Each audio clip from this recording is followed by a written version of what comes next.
I did the E50 fucking tune. They literally, I tell these fucking idiots. What is it, an M4? It's a M3 competition extra. Oh, M3 comp. Nice. Yeah. And I did the full setup on it and everything like that before we get started. It's like literally, I tell the fucking tuner, I'm like, all right, I want an E50. I don't want to go crazy. I'm not trying to drop a rod, like going down the interstate or anything like that. So just tune it for the street. I just want no problem, whatever. Fucking sends me the dyno shoes. Goes, here you go. Made 731 all-wheel horsepower. So it's like 825 in the motor. I'm like, is this a street tune? He's like, oh, yeah, dude, you push $1,000 on a fucking, like a real tune. Shit. I'm like, what? That's it? Yeah. Jesus. Little 3-liter 6-cylinder out of that fucking dude, thing. That's what is it, a turbo? It's a twin-turbo 3-liter inline 6. Damn, dude. Yeah. Yeah. Well, that was the thing, too, with the boys' Beamer, that it was like a 2-liter diesel.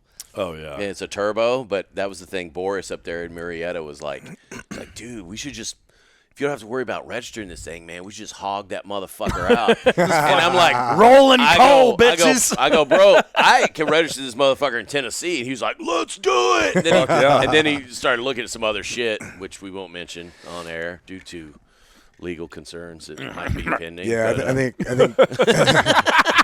he's like, yeah, no, let's just get rid of it. I think Newsom listens to our show, so does he? Yeah, I personally shoving the carb up our ass. Oh yeah, dude, Probably. that's some dumb fucking shit, man. Like, I mean, I guess we should introduce our guest. Oh yeah, we start. Oh, I was gonna say, we like ride into cars. Guest is BMW. Yeah, we're doing a rolling start here. Yeah, right into cars. So we were chatting yesterday about what to talk about. So no off limit stuff, but aside from like we're not gonna. If we do talk shit about Hollywood stuff, we're not going to like name names and we're going to play. Unless they're really dickheads, then unless they're major dickheads, like Max. Yeah, talk shit on him. Exactly. But man, we were talking about like all the normal stuff with buds and stuff. He's actually got a really interesting bud story and process, but also later on, and then his history in like psychology and how that plays into like just the human emotion, the human experience, and psychedelics. There's a ton of cool stuff we can get into. But I want to.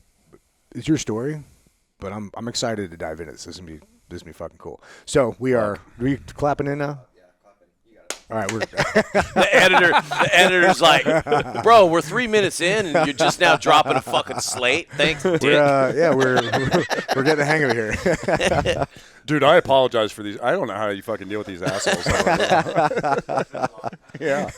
Sexual favors. Oh, well, yeah. I mean, favors. Is that something we say on air, or is that just like you leave it as Oh, wait, assumed? we're recording? Oh, shit. It's a surprise. So yeah, I'm Dave and I were talking yesterday.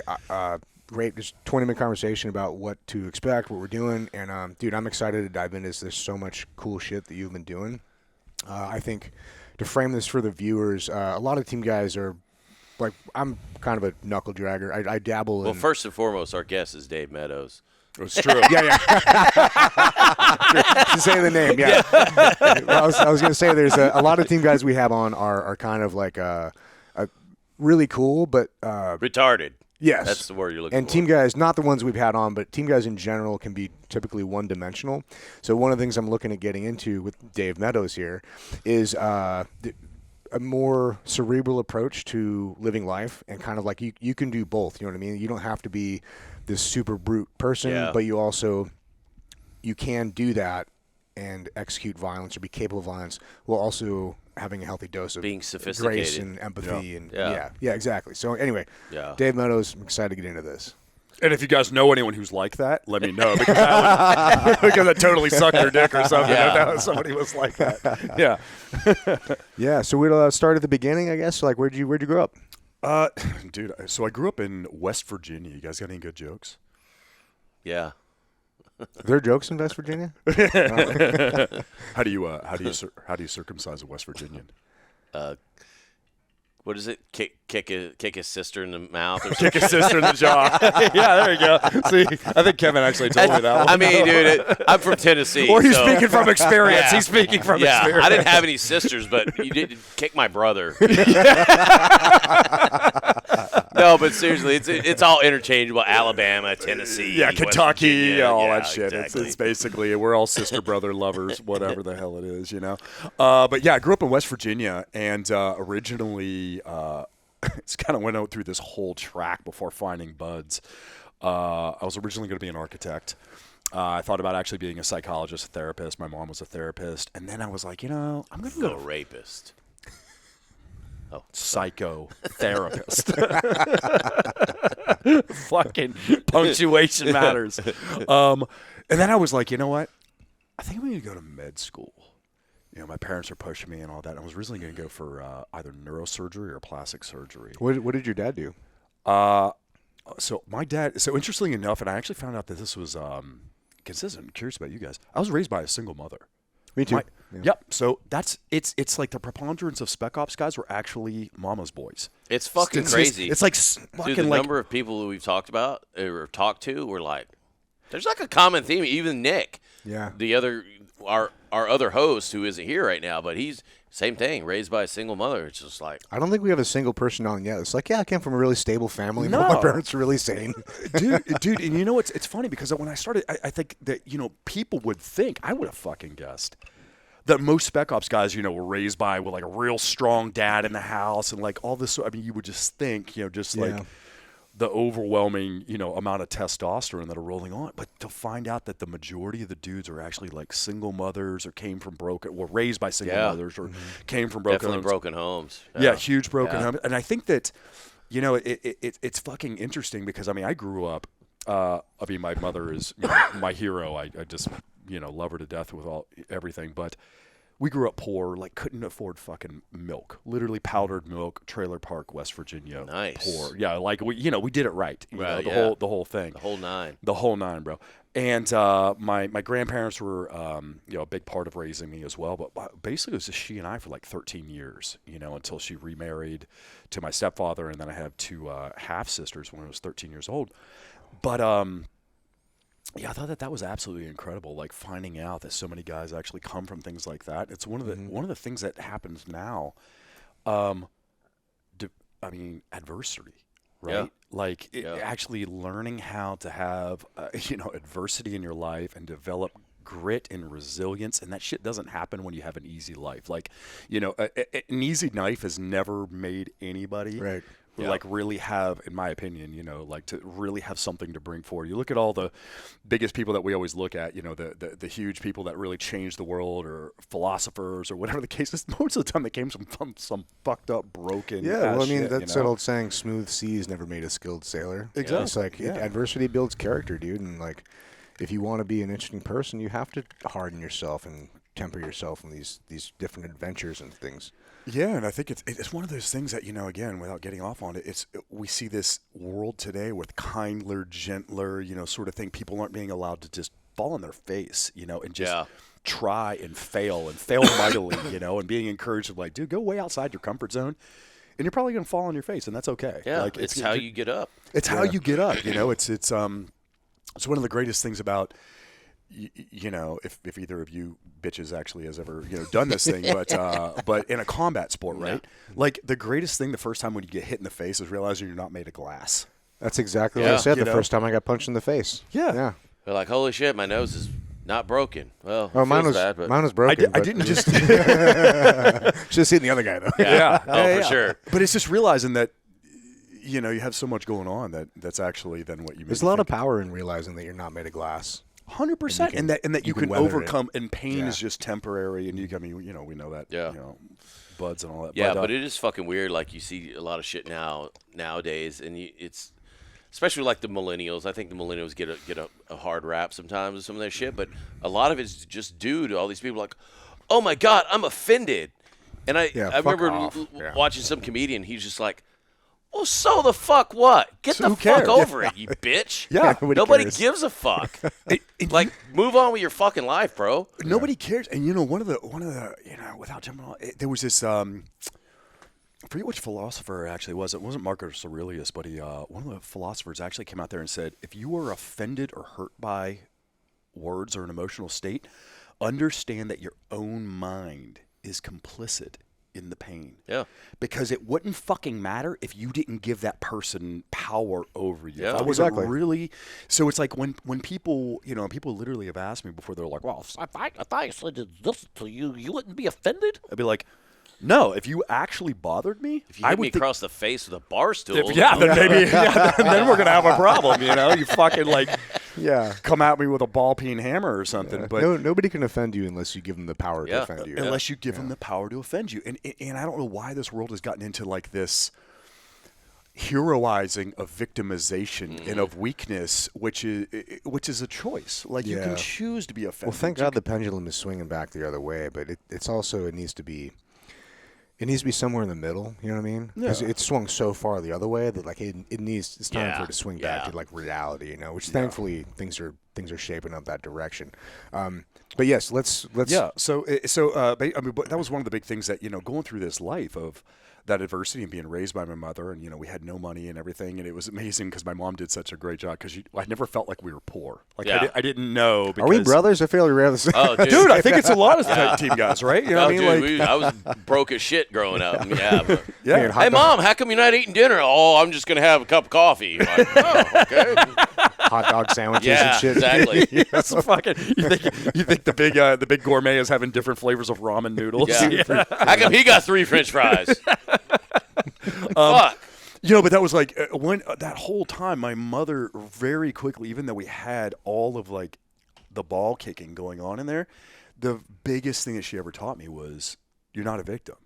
You can make your life as whatever you want. Your life is your responsibility. Make your choices and go stand by it, and do your thing.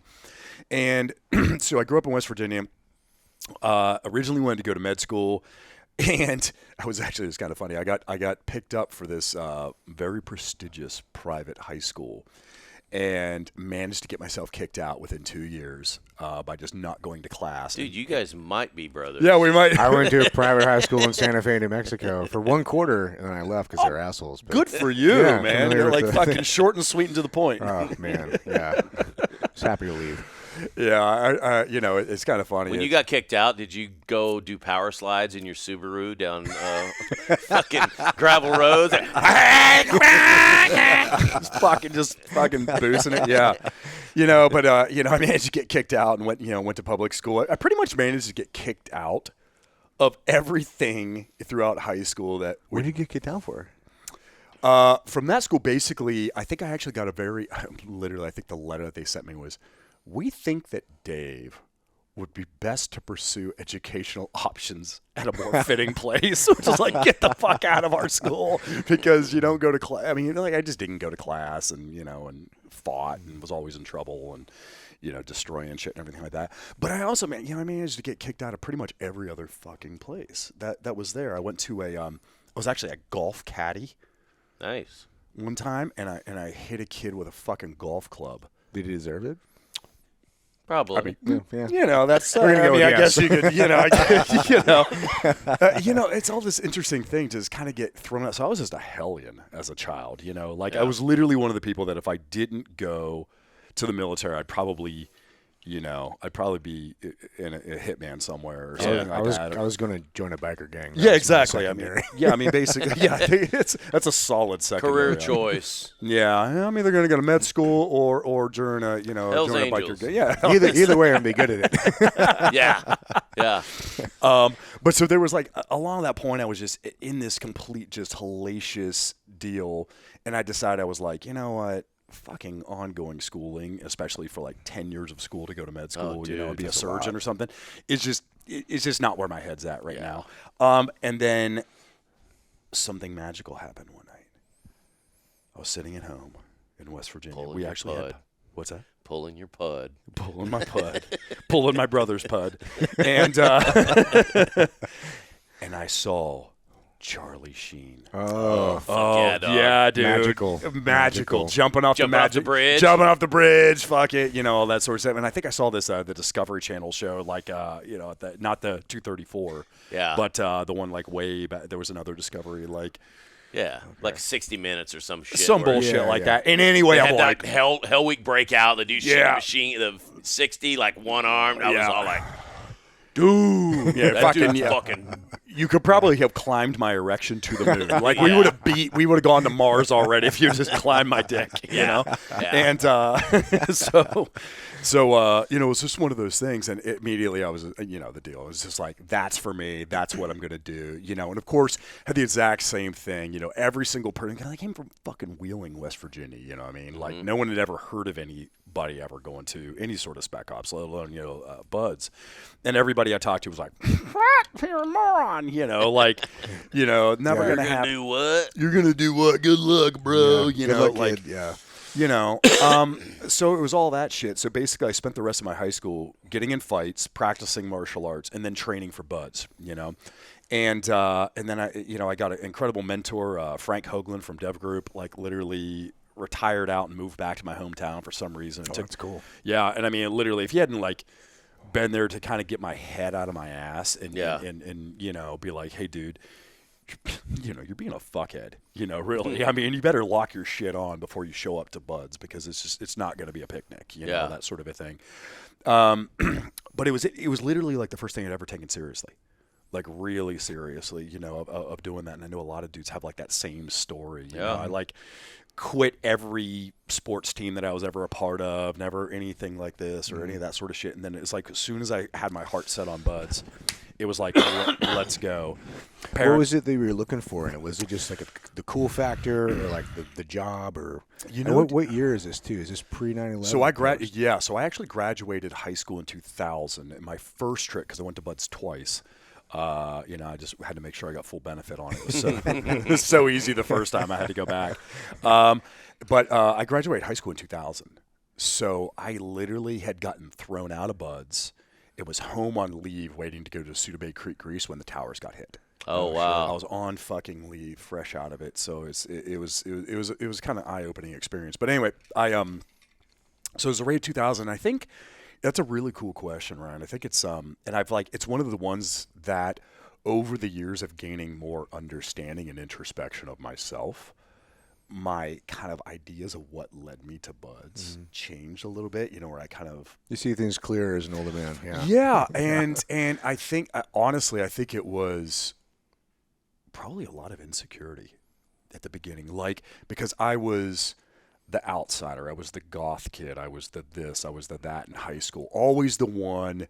People were always scared the fuck out of me because I was a really good martial artist. But it was like, you know, always you're just ostracized. And when you're in fucking middle school and high school and you literally have no friends of anything, you know, it's easy to get into that zone, right? Where you're just like, fuck the world, fuck everybody. I'm going to prove them all fucking wrong. You know, you can't hurt me. All, you know. And so I think that there was a point. That was actually why I wanted to go to surgeon school. I was like, I'm going to show everybody how fucking smart I am and how this and how that. And all these popular kids in high school are going to swing off my balls, you know, or like something, you know. I mean, I mean, I think it is a little bit of that, you know. So it's probably this huge blend of the reason that most of the guys probably go, you know, in order to do the hardest thing that they could possibly fucking set out to do. Right. Yep. Find yourself, test yourself, do all that sort. But I think it was a lot of kind of proving people wrong, you know, and stepping up there. And so there was this huge thing. But then I just love fighting. Yeah. You know, so I mean, there was the real, I mean, it's just like, I just wanted to go to war. Yeah. You know, well, it's hilarious because we were talking about that yesterday. It was the same shit. When I'm like, fuck it. I'm going to go be a Navy SEAL. And people are like, the fuck out of here. Right. Because we were talking to my cousin Ben Gallimore. He grew up in the same fucking town. He's like, 20 years younger than me. So I never had a relationship with him or anything. And like, he literally was born, I think, the year I graduated high school. And then I joined, you know, went in the teams and stuff. And I didn't even know you graduated high school. Well, I had to pay some people off. Right. Favors, Like, get this kid out of this fucking state. If he's going to the Navy, if you just get a high school diploma, what? Kinkos. Yeah, but yeah, same type shit. But he said he was just back there. And he was like, this dude that I went to high school with, like, oh, man, I remember when he said he was going to be a Navy SEAL. And we were like, this fucking guy, seriously? Like, no fucking way. And, you know, it's adversity and people doubting you is a huge motivator. Mm-hmm. Like, you're like, you know what? All right, fuck you then. So another thing I found out, you know, and this I think is so interesting, most of the human population is positively reinforced. They need attaboys. They need this. They need that, or they get dissuaded very quickly. However, there's something like 5% of the population that is inverse. It's literally what we're talking about. The more you say they can't, the more they will sell you fuck off. Yeah. And it's the irony that it's less than 5% of the population, but that 5% also amounts to the vast preponderance of the overachievers in the freaking world. People, you know, it's one of those interesting things of psychology that I love. You know, most people are like, I need a warm and fuzzy, and other people are like, dude, as soon as you give me a warm and fuzzy, I lose interest. It makes me feel so awkward when people compliment me. Yeah, it makes me feel like it's kind of bullshit. Yeah. You know? It does. People are like, oh, my God. Like, even, like, you've obviously been in front of the camera quite a few times, but I never consider myself a fucking actor, even though people throw me roles and shit, and I'm just all like, okay, I'm playing thug number 7 holding a gun. I'm basically playing myself. But then you're thug number 1 in my heart. Yeah. But then people always be like, oh, dude, you're so good. I want to just go like, dude, I've had to adjust the way that I talk to actors because, you know, coming straight from like third phase buds where I'm teaching students how to, you know, crawl, walk, run and shit. And then I go into the film industry world, you know, under Harry Humphreys and even Keith Willard, who I just worked with recently. And I just remember there's a dude, I was like showing him how to, like, he's clearing a room. He's coming up the stairs. He's like basically just trying to get to his final firing problem, and it's just like, I'm like, all right, you're just gonna clear this part real quick, and you're trying to get to your, you know, sniper position, and you're gonna get some shots out, and the dude's just all like, it was horrible. Like, he comes out, he's just like, oh yeah, you know, yeah, and you know, typically how you have to talk to actors, so that, I mean, they're very, well, not all actors. Let me preface this. This isn't everybody, but typically you have to go, man, that was fucking really good, but let's try it like this. And then they don't shut down because they're very vulnerable, dude. Like, being in front of the camera is very fucking scary. And it fucking, I mean, it's fun if you enjoy that, but dude, if you don't, and I see why some actors stay working all the time. You take a fucking hiatus and you go back, it's those butterflies again and over again. At least it was for me. But, you know, when this shit happened to me, I was just like, oh, man, that was fucking terrible. And, like, Keith standing next to me, he's like, dude, you can't fucking talk to actors like that, bro. And I'm like, what? I'm being honest. He's like, no. That's the worst thing you can do. I'm trying to help him. I'm trying to give him the no shit, you know. Dude, you know, it's like so funny. We get into, you know, we talk about that. It's like, you know, in the teams or anything. And I think it's just a blend of, you know, the personalities and just what drives dudes, and also just the job, right? Like, I tell people this all the time when they ask me one of the biggest takeaways of going to the teams, being in the teams and all that, and then going to war. And I'm like, dude, it's perspective to me. Like, when you're actually there and you see how fucking talented and how effective guys can be, really. Yeah. And then when you just take out excuses, you take out bullshit, and you just get to it and just say, just go get it fucking done. Just go do it. Like, what are you talking about? And you see the level of expectation of what people can rise to. And then you go out into the civilian world and you see where people just cover themselves with horse shit all the time. And you're like, dude, you don't need any of that. You don't need any of that bullshit that you just did. And all it's doing is fucking you and holding you back. You know, it was funny. I got out of I started working, not to name names, but as soon as I got out of the teams, you know, I took a little break and everything, and, you know, got out, planning on, you know, like, we'll see what's going to happen, all this. So I hadn't started into acting yet, and I went and worked for this big Fortune 500 company, and so I was a subject matter expert. They brought me on as like a communications, because in the teams I was a reconnaissance guy, I was a comms guy, I had like all the fucking schools, you know, but predominantly I was a reconnaissance dude, and so I go into this thing, and they brought me on to, like, talk about weapons and optics and all this sort of stuff. And I get put onto this team, and there's like 8 people that are there. And the main guy is like some team leader who was literally a frat boy, literally a frat brother of the corporate CEO, you know.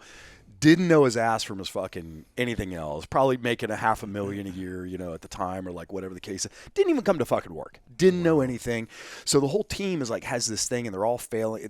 The team's just failing badly. So eventually, after like 3 weeks, they get this freaking HR person comes in, and the guy's there, the leader, the team lead. One day he shows up. up. Yeah. Literally, basically that. Just to take credit. Yeah. So it literally goes around the fucking thing. And mind you, I've been out of the teams for like 3 months. And it goes around, and I'm listening to this chick go, okay, now we're here to solve a problem, okay? We want this to be constructive. We want it this. We want it that. But I want to hear from every person where they feel like, maybe there's something that's not working. They're like the most This political. guy, he's not working. Fuck you, fuck you, you're cool, fuck you. God, yes, exactly. You know what I mean? Which is so funny. Like, I tell this story to other people are like, what? But it literally goes person to person to person. And everyone's like, giving all this bullshit. Finally, it gets around to me, and she's like, Dave, what would you say as a team? And I'm like, you're asking me? Like, you actually want my opinion? She's like, yeah. And I go, like, my real opinion? She's like, yeah. I go, well, I can tell you what the problem is. You're a fucking idiot. You don't come to work, and just did it. Dress this dude down. He's on. Yeah, for like 30 seconds, and it's the proverbial, and then, of course, I get called into the office, like the HR office. They're like, you can't say that shit. I'm like, why? It was true. Wrong? It was completely fucking true. Everything I said. And I'm just sitting there going, dude. I said with all due respect. No, I didn't. With all due respect, you're an asshole. Yeah, with all due respect, you're a fucking moron, and you should be fired. But anyway, so it's like kind of going back, I went off. I joined the Navy, specifically on the SEAL Challenge contract, went in, and I was in class 235. I was there with Dave Goggins and, a lot of these other dudes, on their like third fucking time around, and made it to the end of first phase and got thrown out. Got thrown out technically for drown proofing, which I did fail multiple times. But the reality was I was a fucking 19-year-old punk-ass kid. Yeah. And even though I got through Hell Week and all that other sort of stuff, they were like, dude, you're not supposed to be. I was not a good teammate. I was not ready. Maturity, I just wasn't ready to be there. Yeah. And everybody knew it. My classmates knew it. I was basically a shithead. And was Buds easy for you at the time, or like what was the thing that you were dealing with?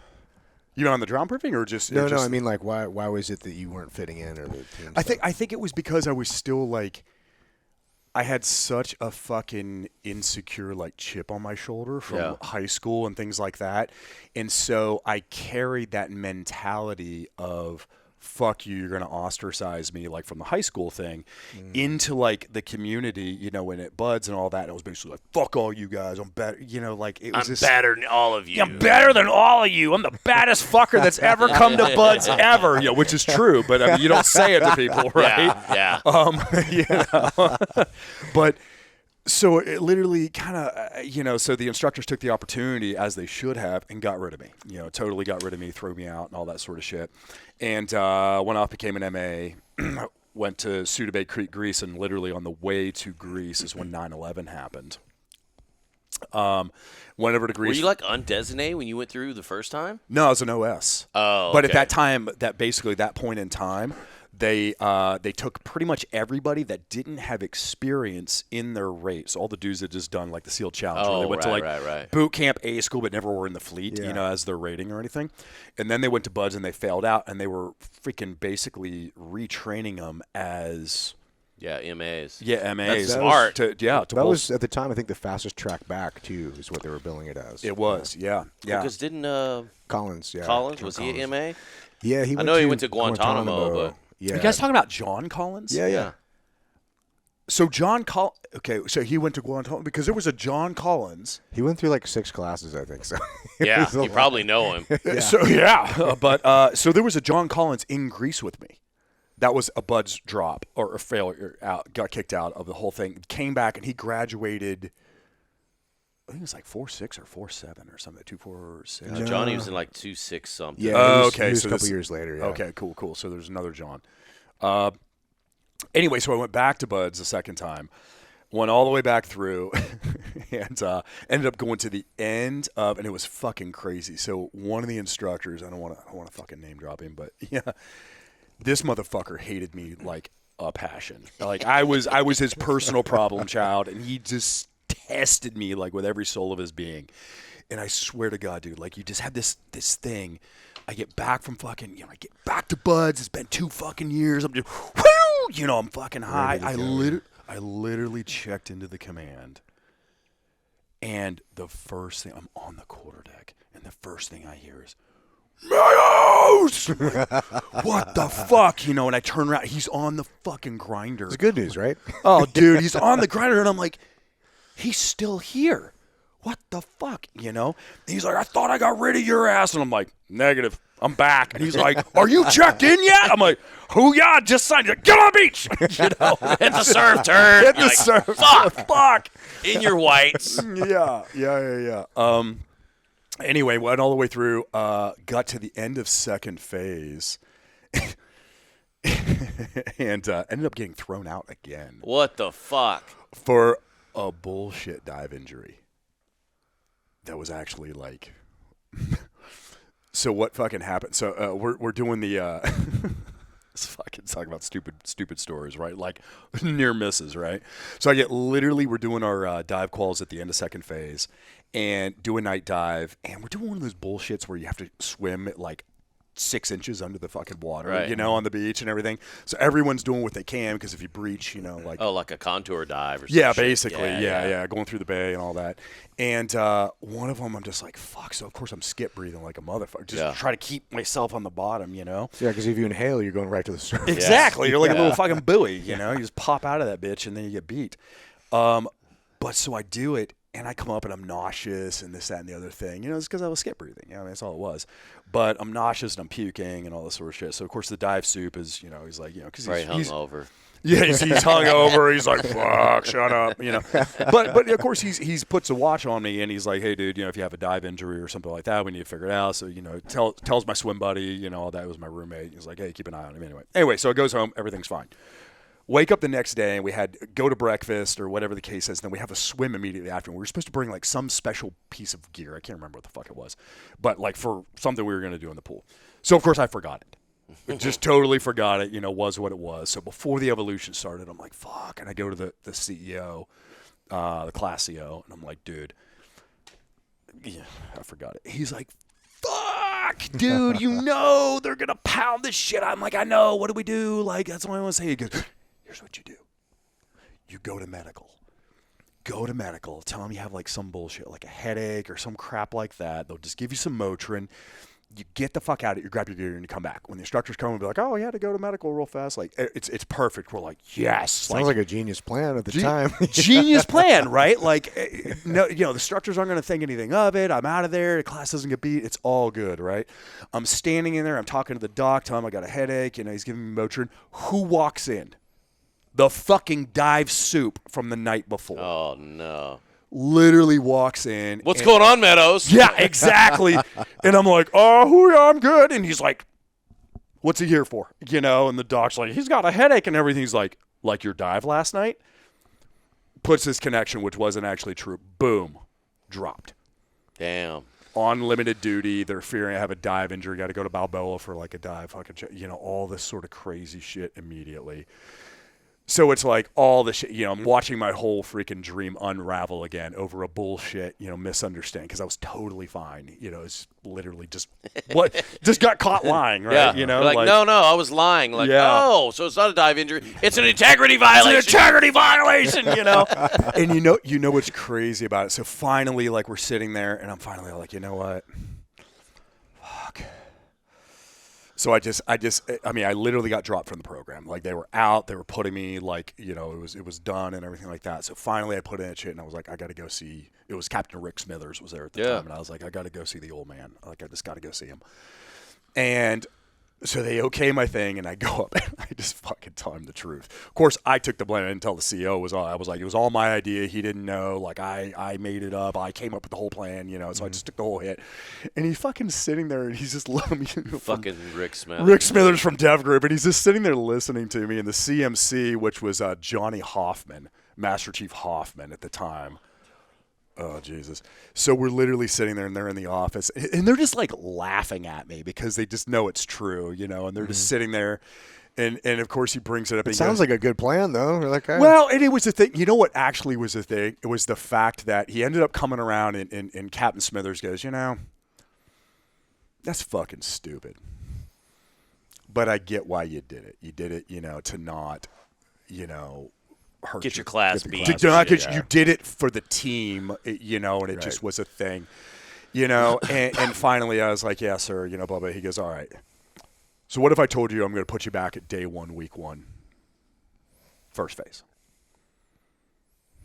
No one. Okay. That's what it takes. That's what it takes. I'll do a third hell week. I don't care. Thanks for not sending me away. Yeah, exactly. Yeah. Better than 2 years in Crete or Suda Bay. Yeah. Or maybe, is it? Yeah, maybe. Fucking Greece must have been a rad fucking time. No, it was fucking terrible, dude, because it was right after 9/11. Like, literally, we were on lockdown. It was like threat-con Delta the whole time. Like fucking COVID.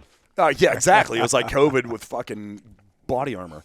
But anyway, he goes, okay, well, I'm not going to do that. I'm going to put you at post-pool week with the next class.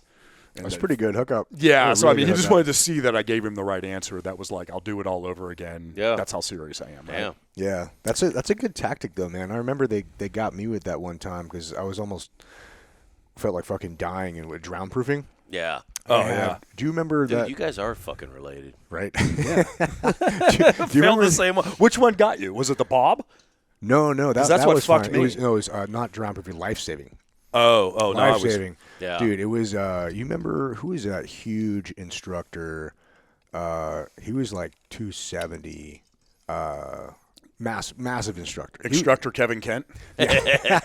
Well, no, I think he was bigger than Not you. Gillespie? Gillespie. Yeah, It was freaking Kyle Gillespie, Gillespie. dude. Yeah. So this guy is huge, and I'm like 235 right now. I was like 185 at the time. And I'm trying to like fight this dude in the water. How'd that happen? Steroids. Integrity. Just tell the fucking truth. Yeah. Highly recommend. Yeah, 100%. But so I'm like trying to fight this dude. Has almost 100 pounds on me in the water, and he's notorious for being just like, and he's as graceful as like a walrus in the water. Yeah. He's awesome. And You just go limp, too. he just go. Well, just no, go he was like take you to the bottom, and then you'd have to like fight to get up, and then I was like dying, dude. So I got out of the pool, and when you're just like physically, so I was out of breath, like cardio, and physically my muscles were exhausted. And there was another instructor. He used to wear that goofy ass little safari hat. Forget his name, but he was super cool. But he was the guy that was just sitting out there, kind of just watching, little notebook, like taking all the stuff. And Gillespie's in there like murdering kids, Yeah. So I get out of there, and I'm like huffing and puffing. I can barely fucking get out. I'm like, oh my god. So the guy looks at me. He's like, Williams, get up, get in there again. So I'm like, oh, yeah, get up there and ready to go. I thought I was for sure gonna die. He just wanted to see if I'd do it. Yeah. He's like, no, all right, go back. You can wait. Good rest.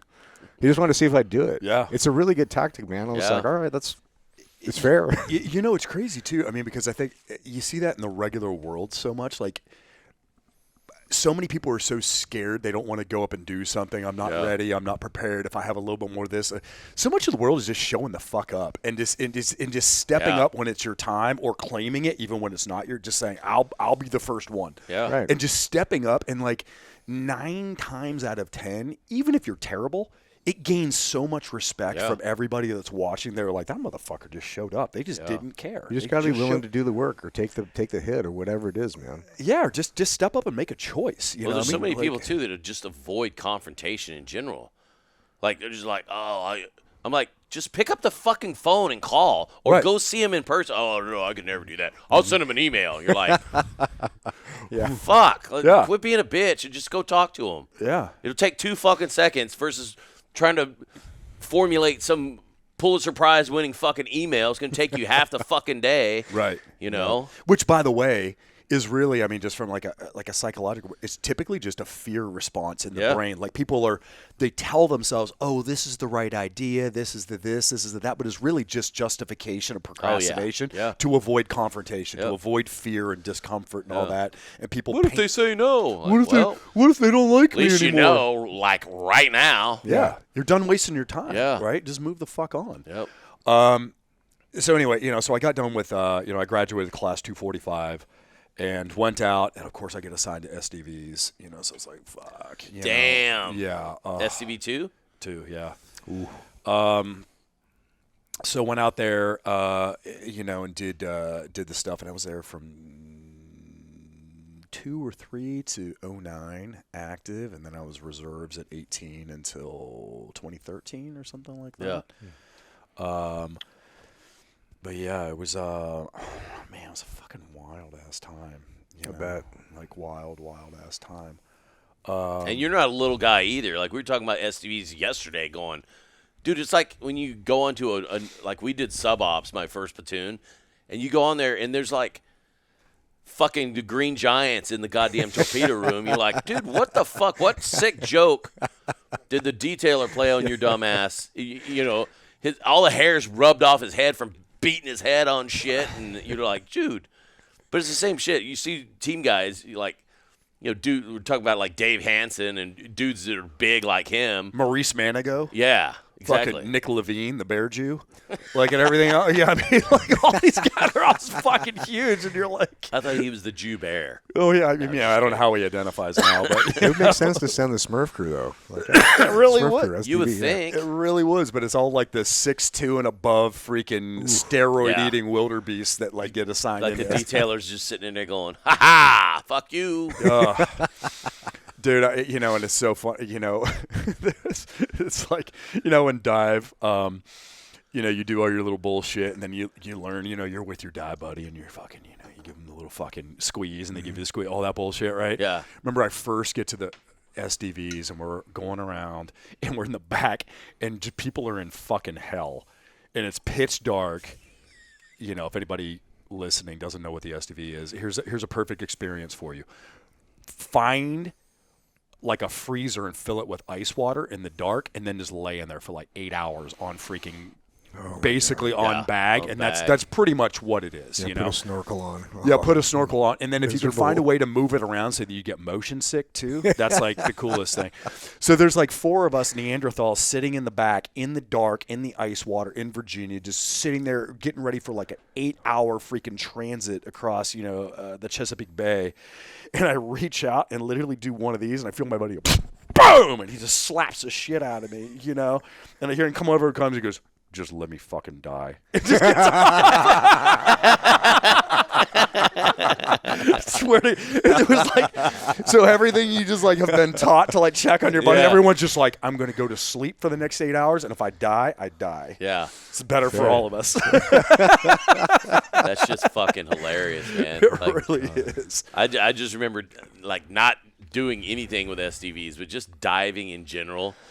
Yeah. And I mean, I don't remember who the fuck I was diving with, but I just remember it was at the team. It might have been either my first platoon or like STT or some shit. But dude, like you're with your buddy, and the cadre be like, compromise or emergency descent. Yeah. Fucking dudes go down, and you're like, I just remember I had the fucking tack board. We go down. I'm with my buddy. I'm looking at him. He's looking at me, like, put my arm out like this. I'm waiting, and I look. And, dude, he's got, like, the fucking buoy line, just a pig fuck of shit. And he's just, like, just fighting it. Yeah. And I'm just, and we're neutrally buoyant. We're sitting there. He's just like, and I can just see just, God fucking damn it. And then I look at him, he sees me, and then he stops, and he, like,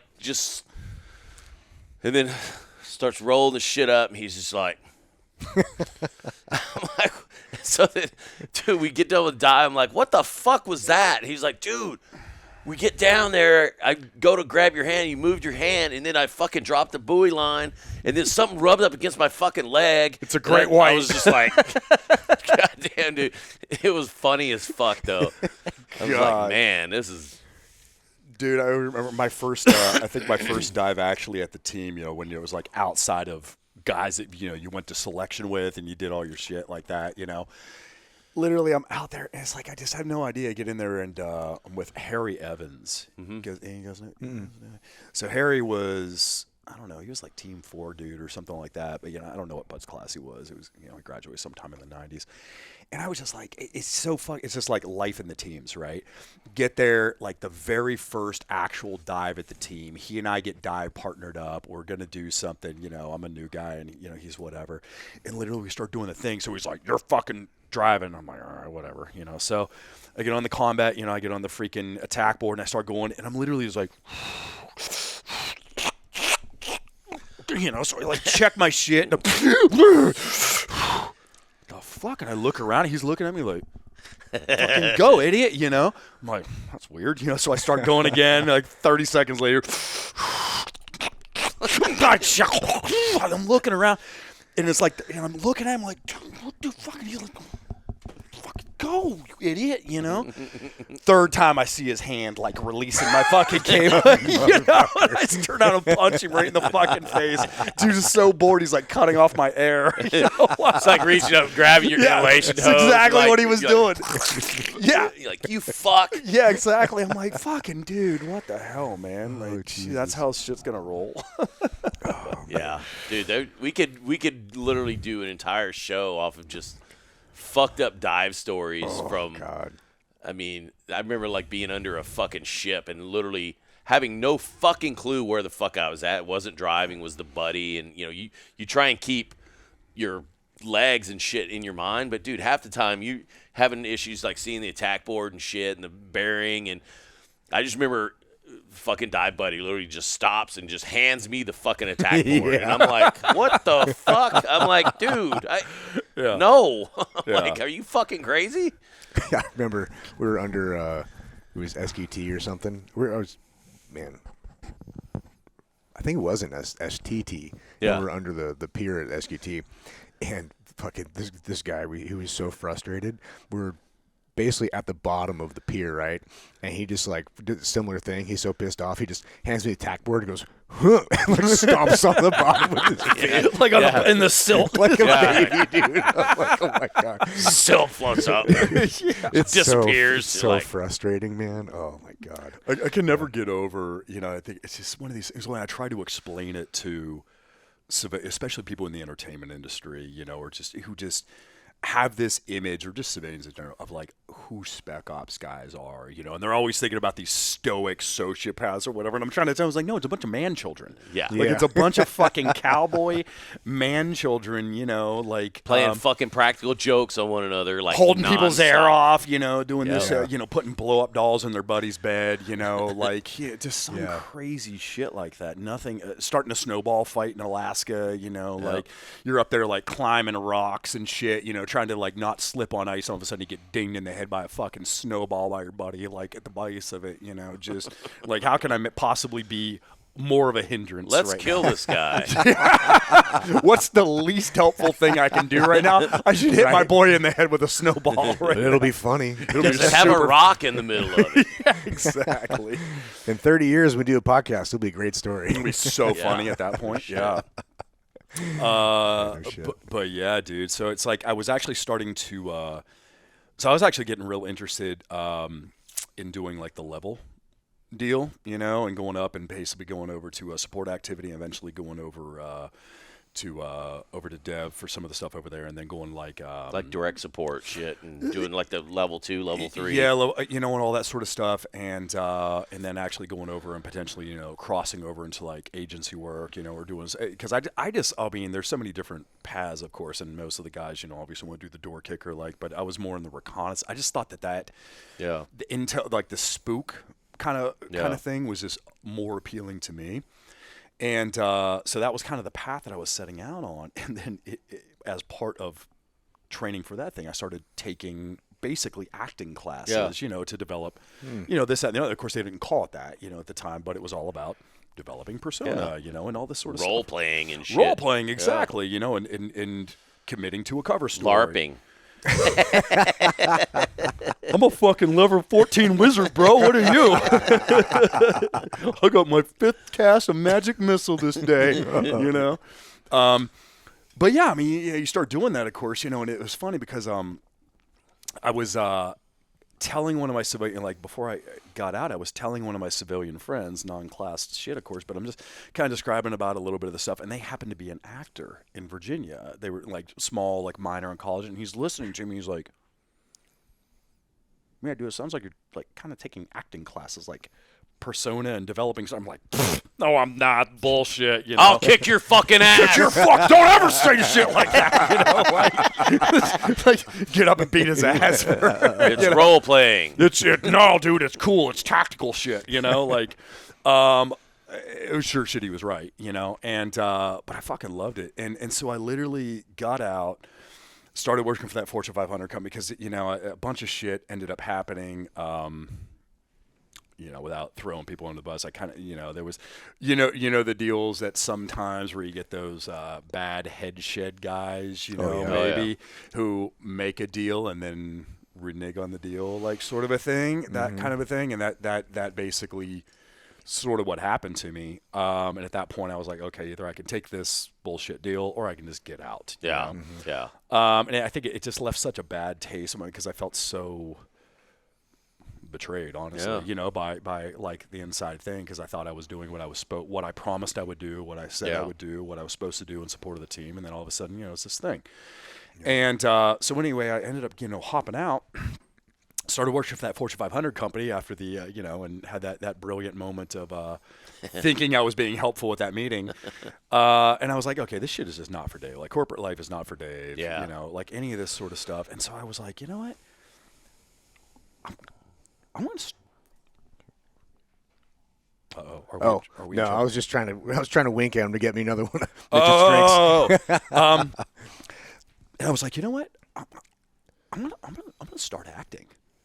You know, because I was kind of like always had this fascination with it. You know, when we'd be on deployments or stuff like that. You know, my mother would always send me like my favorite movies and all the television shows. And, you know, I would watch X-Files, like, you know. Well, dude, as many fucking movie quotes as we sit and fucking bullshit with one another. Like, dude, at this point, you're basically memorizing fucking lines. You know, 100%. I mean, but you know, there was a thing about it for me too. I realized that like. I always had my favorite actors that I was just fascinated by, and it wasn't because they were famous or because, you know, they were the hottest, but they're just people that just, you know, like the Anthony Hopkinses. He's pretty hot. Yeah, I mean, I wasn't gonna say that, but I mean, just watch. He's gonna see it now and be like, "Oh, you motherfucker!" We're gonna get a call. I'm gonna get Dave. I would answer that call if it was from him. You want to come over for dinner? Bring some flava beans. Oh shit. But, you know, so I always had this, like, fascination by, like, watching the people that could really do just this crazy, what I thought was this crazy good work. Just the kind of shit where you're sitting there going, fuck, man. Like, they made me think, you know, again, like Anthony Hopkins, like, how does he go in there and play Hannibal Lecter and somehow be this cannibalistic sociopath that you like? Mm-hmm. And then go from Hannibal Lecter to Transformers 5. Was he in that? No shit. God. But you know what I mean? So I was like, you know what? I'm gonna. It literally just hit me like an epiphany one day. I was like, why don't I start acting? You know, because I just loved this whole thing. Yeah. And I literally went out and I got signed up for an acting class down in Virginia. But before the you were class, still living in Virginia Beach when you punched out, right? Yeah. And then literally I was started that and went to sign up for this acting class, like kind of figuring out, because right then I like knew what my path was. I was like, all right, I'm going to go to grad school for acting. I'm going to do this. I'm going to do that. Like I had the whole path, right? But as I started on it, the first acting teacher was like, hey, you should go and just audition for something. And just see what the fuck it's like. Because, of course, outside of, you know, I'd never done anything whatsoever. I literally go find this community theater play, you know, and I read it, and the play was called Closer by Patrick Marber, and it's all about just fucking and, you know, and cussing and all that. And, of course, I'm reading it, and I'm like, man, I thought plays were all lame. I didn't know they were about, like, snorting coke and having sex. Like, Charlie holy Sheen, the main character? Yeah, exactly. Basically. Dave walks in with a big fucking hog prosthetic. Yeah, exactly. It's called Space Wizards. From Darth Invader. Fuck. Dude, it was so funny. But so literally I just go out there and I audition just see what it's going to be like, and just like, oh, this is fucking cool. Like, I'll just see what it's like. And they gave me the lead. Shit, all right. Literally, cool. And then it like kind of went on from there, and, you know, and eventually I started doing it. So I was going back and forth doing theater. And so you can fake it till you make it. I don't know if you ever make it, but you just keep fucking faking it in perpetuity, and eventually people just believe your bullshit, you know, exactly. I guess. What a great actor. How great is that? Like, you know? but yeah, it was fucking wild. So I literally just went on from there and kept going back and forth. Went up, did my auditions for the grad school programs that I really liked or really, really wanted. Got waitlisted at the programs, and then ultimately didn't get to go. My number never came up or anything like that. But then got seen by another big program, and I went and went there, graduated. Then I moved to Europe, went to Prague. Oh, that's Nice. cool. What prompted that? So one of my teachers from theater school actually reached out to me. It was like, hey, there's this company called the Prague Theater Company that's touring all over Europe and all this sort of stuff, and do you want to come and like audition to be a part of the company and do training for classical like Shakespeare?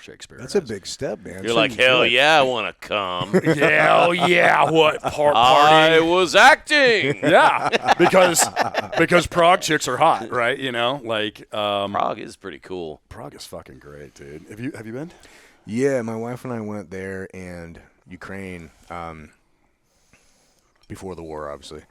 That was 2017, They were looking for an au pair. I think, something like that. That's kind of a weird story in Ukraine, but it's No, too tell long. Well, it's too long for this, but maybe it's not. But anyway, I don't want to sidetrack this. If we have time at the end, I'll tell the Ukraine story because it turns out we were at the KGB listening post that we didn't fucking realize. It's a whole other thing. Nice. But anyway, we were in Prague, and our experience with Prague was a little bit different. We were just hanging out at the regular. Like tourist spots, right in the middle of the square. Prague Castle and everything else. Yeah, it was beautiful. Beautiful architecture is gorgeous. So much history there. But we went. And it's a clean city. It's not all fucking. No, it's nice, man. Relatively compared to like fucking Paris or. Yeah, it's like people don't realize how dirty Athens. fucking Paris. Oh Jesus, Yeah, dude. there's strip- Athens is like a fucking ghetto. There's It's like the strip- ghetto What of the Greece. Fuck, dude. The strip club in strip club in Prague was pretty good too. Yeah, they're like 30-foot poles, and these chicks are like climbing up and like doing the full slide down. Like, bro, I guess your insurance premium is a little different over here. They're like they're just sliding with their head. It was down like there. impressive, dude. It was impressive. It was like, wow. You're like But, greasing the pole, Crisco. watch this. I'll give you an extra This dollar. bitch gonna take a header. But we were hanging out there, and maybe we just didn't exit the tourist spots. But dude, we didn't see anybody that was a actual like local. It was all other tourists that were there, and also it wasn't like people from. It was like a European Walmart had emptied out into the square of Prague. Yeah. It was like I mean, it's all pretty. I wouldn't say Americanized, but it's. I mean, dude, everywhere we went, you could speak English, and people were like, "Oh yeah, whatever." No, they were, but it was Yeah. like the people. It was like straight Euro trash. Yeah. The whole way there. Yeah. And then we did spend one day. We went a little bit walk outside, and it was super nice and totally different vibe. And it was very like you could tell the culture change was more locals, and it was beautiful. That was like one of our last days, so we should have done that more, I think. Dude, it's kind of interesting since I spent so much time there, at the company and everything like that. I got to talk to a lot of locals. I made friends at certain drinking holes, that I would learn my They got lines. some amazing bars there, man. Bro, if anybody's ever there, you got to go to the Hemingway. It's a super high end mixology cocktail lounge. It's fucking crazy because the ideology is so different. It's one of the things I really enjoy about Europe. Over here, like food service, customer service, is kind of like oftentimes is like the job that nobody wants that you just do, you either do while you're working through high school or college or when your life is not going, I don't know anyone who's And you don't even have to fucking excel at it because there's such a huge tip culture in the U.S. Such a huge tip push culture. Yeah. It's like, but by the way, have you guys seen this new bullshit? I just got back from New Orleans and there's these fucking places. I love New Orleans, but there's these fucking places now that are literally putting like 18% service charge fucking ridiculous. in your bill and then ask for a tip on top of that. And I'm like, what is the service charge? They're like, well, that's for the server. I'm like, So what's like a a tip? Yeah, exactly. Yeah.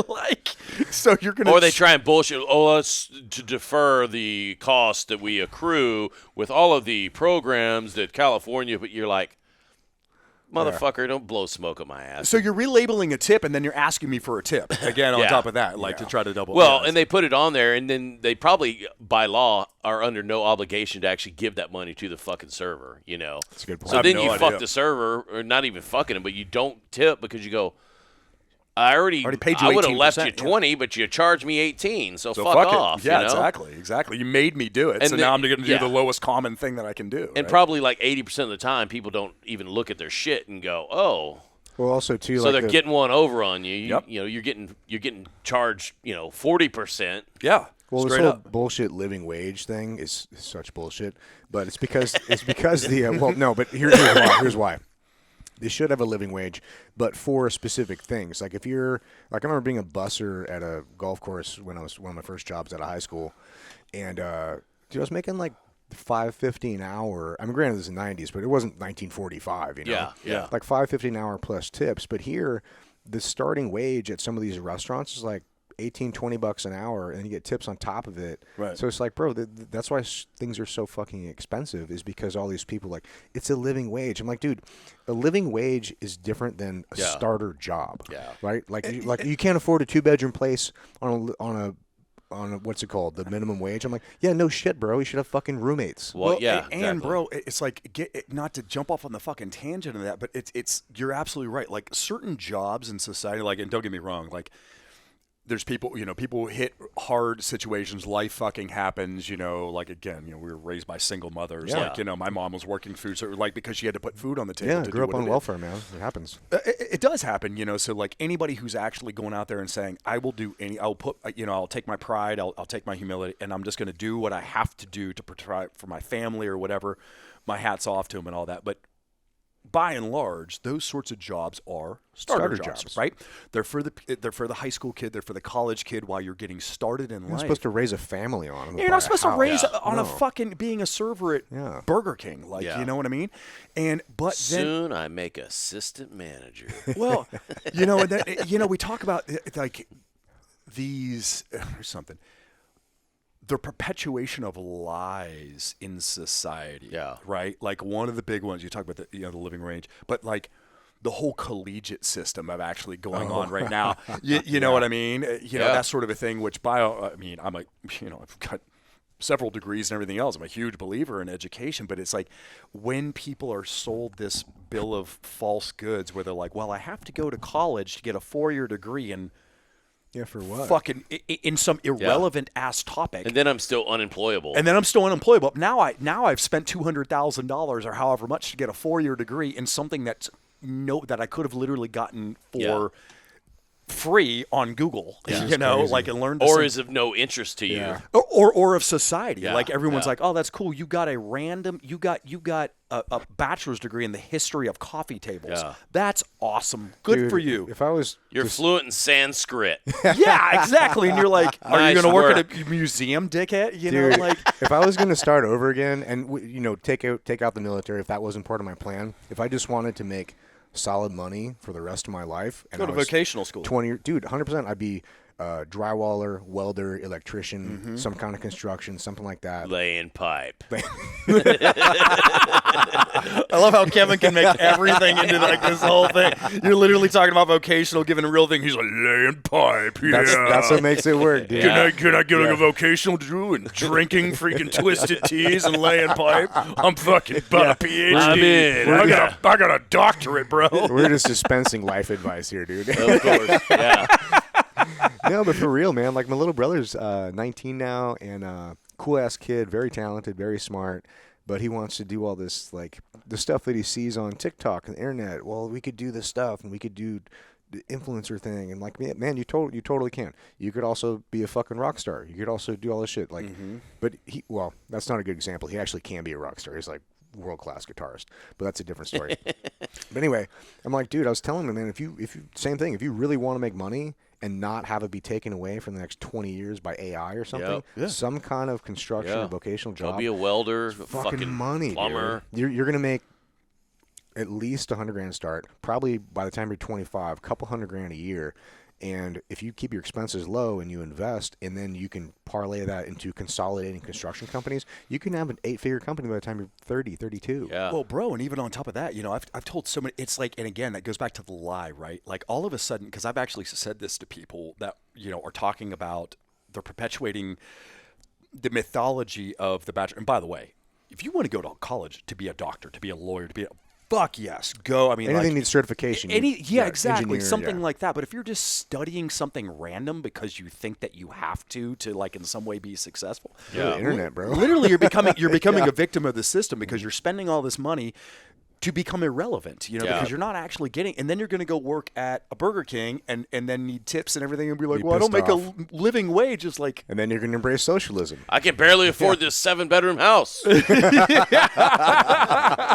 And my third Mercedes, I don't know how to deal with it. But it's the man keeping It's me a down. lease. The other great thing about the vocational schools, like we were talking about, I mean, you go to vocational school, for whatever, $15,000 a year. You learn electricity, as an example. You start off on that, and because once you get into that sort of a realm, I've known people again that have a 4-year degree in art history who can't get a job above $35,000, and then I have another guy, and they're like, well, I went to college. These stupid mechanic over there working on a car, like that mechanic now is an AC guy. He's a welder. He's making $250,000 a fucking year, and he's got no debt. Yeah, you're the one that can't get a fucking job above $35,000. A friend of mine, we met when he was 16, and he built my first Toyota truck.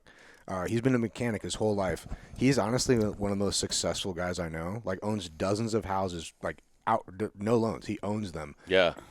Great real estate portfolio. Makes a ton of money. He's freedom. He is. When I talk to people about what success means, this is probably one of my most successful friends, and he's been a mechanic his whole life. Just wrenching on shit, yep, man. dude, making smart moves. He's also one of the hardest workers I've ever met. Way harder worker than me. Yeah. It's crazy. But yeah, you don't need to do all this fancy shit. If money is your goal, you don't really need it. It's not a fancy path there in most cases. It's not, and it's like you kind of go on that. It's like something when I work with my some of my coaching clients for neuroscience or psychology or things like that. And one of the first questions, because people were like, well, I want to make more money, or I want to be this, or I want to, they're looking for some external vision of success that they think is going to be. And what I always ask them was why do you want that? Before we talk about that, let's talk about your motivation, because that's actually the critical thing. And most people was it's also this. I just want to be happy. You're like, what does that mean? Right. Exactly. What does that fucking mean? God, there was somebody that, and I can't. It was Grant Cardone or somebody like that, gives this great speech. I saw him asking these guys, and he's talking to all these people, and they're like, well, I'm in life, I'm this, they're they have the whole sob story, and he goes, okay, cool. So, what if I told you? He says this on camera all the time. He goes, what if I told you, I would give you $10 million right now? Give you a fucking check for it right now. Would you be happy? They're like, fuck yeah, I would change my life, blah, blah, blah. They just light up, right? And he goes, cool. I would get the biggest set of tits on my back. Fuck yeah, I'd be laying pipe. It'd be so great. Two chicks at one time. In a twisted tea. Yeah, with a shot of caffeine. And fuck, I don't even hold back anymore. But then he literally asks people and goes, so what if I told you, I'll give you the $10 million, but the cost of it is you can't wake up tomorrow. Would you still take the $10 million? People were like, fuck no. Of course not. He goes, so what you really just told me is that waking up tomorrow and the life that you currently have is more valuable than $10 million. So why the fuck aren't you happy every single day? Yep.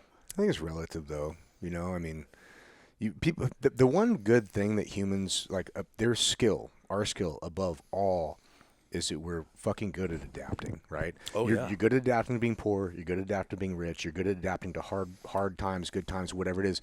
You normalize things. You know what I mean? That's why Buds is after a while. You're just I just wake up at 4:30. Compartmentalize. I take a really cold shower, and it just is the way it is, But it's when you have a contrast to that, that's when people start to get a little wonky with it, because you just money.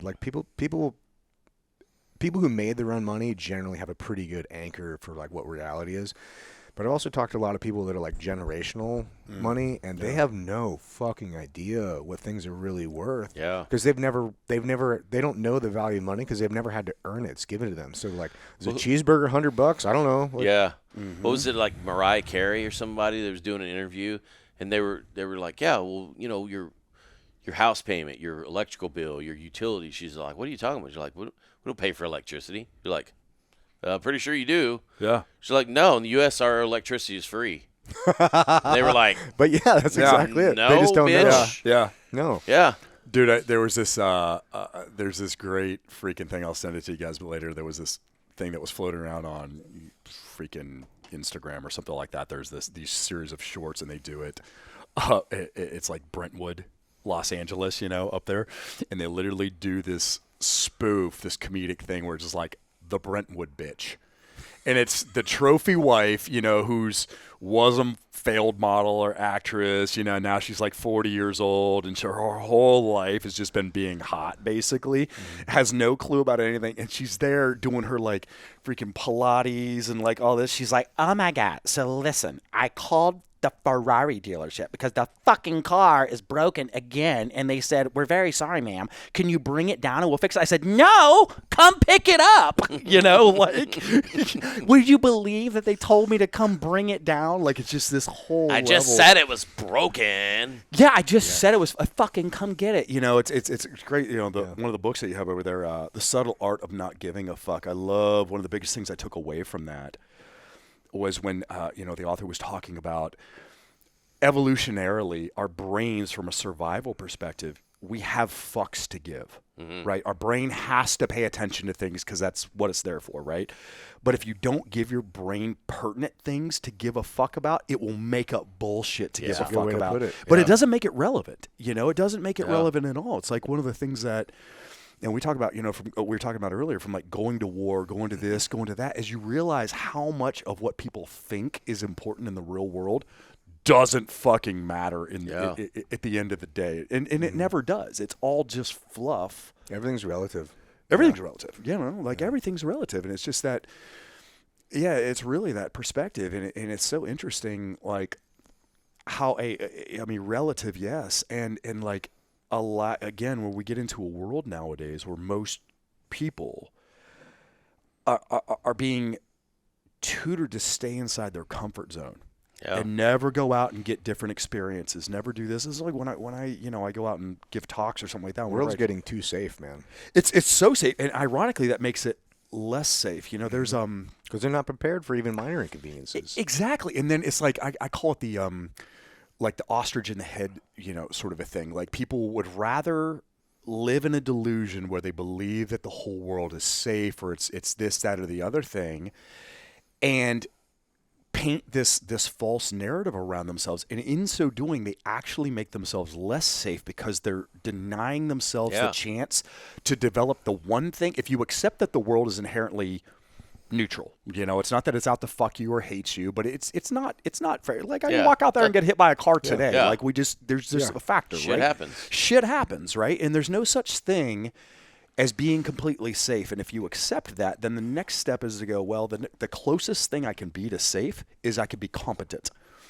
Yep. But the irony is that people never strive for competency when they live in the delusion of safety. Yeah. You know? Yep. And so ultimately, when they get into a situation where that delusion is ruined, they're fucked. It's usually too late at that point. Yeah. Oh, it's completely too late. Well, it's that old adage, too. Oh, there'll be a cop around. Yeah. I could just call the cops. You're like, somebody's breaking into your house. Right. Maybe learn how to fucking use a firearm or some shit, or, you know, keep the shit in a fucking safe.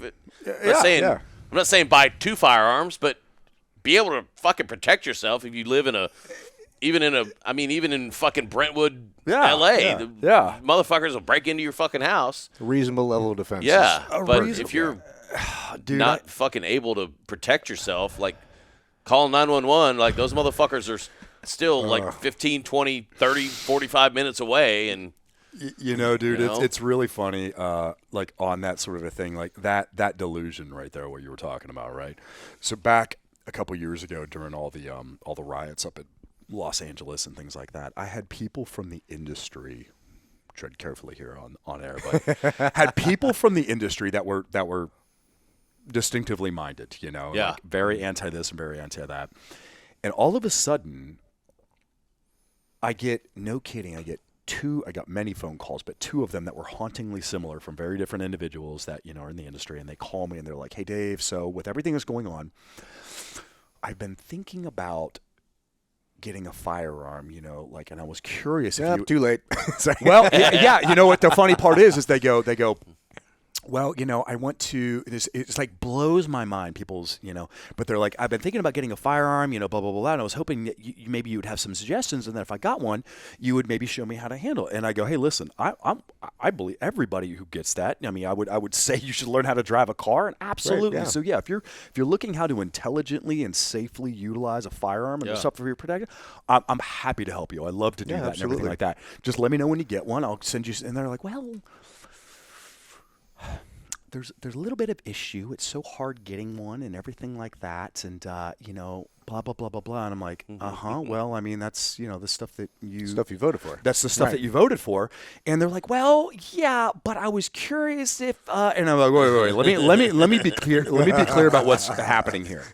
So you, FBI, prank caller. yeah. You know, you are a staunch, like, anti-weapon, blah, blah, blah, blah, blah, blah. That is now finding the need that you really want one. And so because you haven't done that, you are now calling me to try to help you get one illicitly and then teach you how to use it. Is that what's going on here? I guess who they're going to roll over on as soon as they get caught with one that illegal firearm. Exactly. But then literally both of these individuals came back. It's so crazy. They go, yeah, but Dave, I'm just trying to protect my family. And I go, what the fuck do you think 99.9% of the population want? Do you think really? I was just running drugs. Yeah, man. I just had a bank I wanted to knock over, you know? That was one of the there was a gun store in OC during like COVID and all the fucking bullshit going on associated with that. And they were posting shit daily of dudes coming in there and be like, what about the gun show loophole? Like, why do I have to wait 15 days for this? Like, can't you just give me one today? And they're like, no, bro. Like, sorry, but, I mean, ideally, you should be able to walk into a gun store, show you're not a felon, put your creds on there, do a background check, and get a gun and walk out. But super reasonable. Everybody in California voted for this, or supposedly. So it's like, sorry, man, there's not a... And guarantee you those are the ones who fucking voted for it. Oh, yeah, absolutely. Like, I mean, in this example, 100% it was one of that. But then they literally just had this thing where they're like, I'm just trying to protect. Like, they were convinced that they were the only person in the world that had altruistic, you know, like defensive purposes. It's unbelievable to me the amount of hypocrisy that the left is able to look themselves in the mirror and not recognize. Unfucking believable. Well, I've trained people in the industry, you know, actors, actresses, and stuff like that, which is fucking hilarious. And people will go, you know, I don't think anybody should own a firearm. And I'm like, what the fuck? I'm like, what do you mean? I'm like, you don't think... And, what are you bodyguarding? And the person literally had like a security detail. I'm like, so you don't think any of your security detail or guys like me should be able to own a fire? Oh, no. That's not what I mean. I mean, people like you who are trained should absolutely have firearms all the time. I go, oh, so selective gun control. Right. Because... you know, they're like, well, I believe in gun control. I'm like... that's how every oppressive government in the history of the world has fucking done it. Because once you put selective, it's just a matter of who's making the selection, right? The problem with it is that's a valid point, is that I don't want some random person that's never shot a gun before in their life having some fucking gun and not knowing how to use it and then going off in their purse. I mean, that's pretty reasonable. Sure. But at the same time, the rights argument is also a valid argument, is that as soon as you give them a fucking inch, they're going to take it a mile, and then you have a standoff, and you're giving away major concessions for no fucking reason. So I think it's like this middle ground that's like, dude, I think everybody has to come to their own personal thing. Like, this is what I'm comfortable with. You stand by it. Like we were just talking about this yesterday. Like when you're carrying a like the P320 debacle or whatever. And like personally, when I carry, like, I don't want a gun pointing at my balls, dude. I'd rather have them carry around pointing at my head.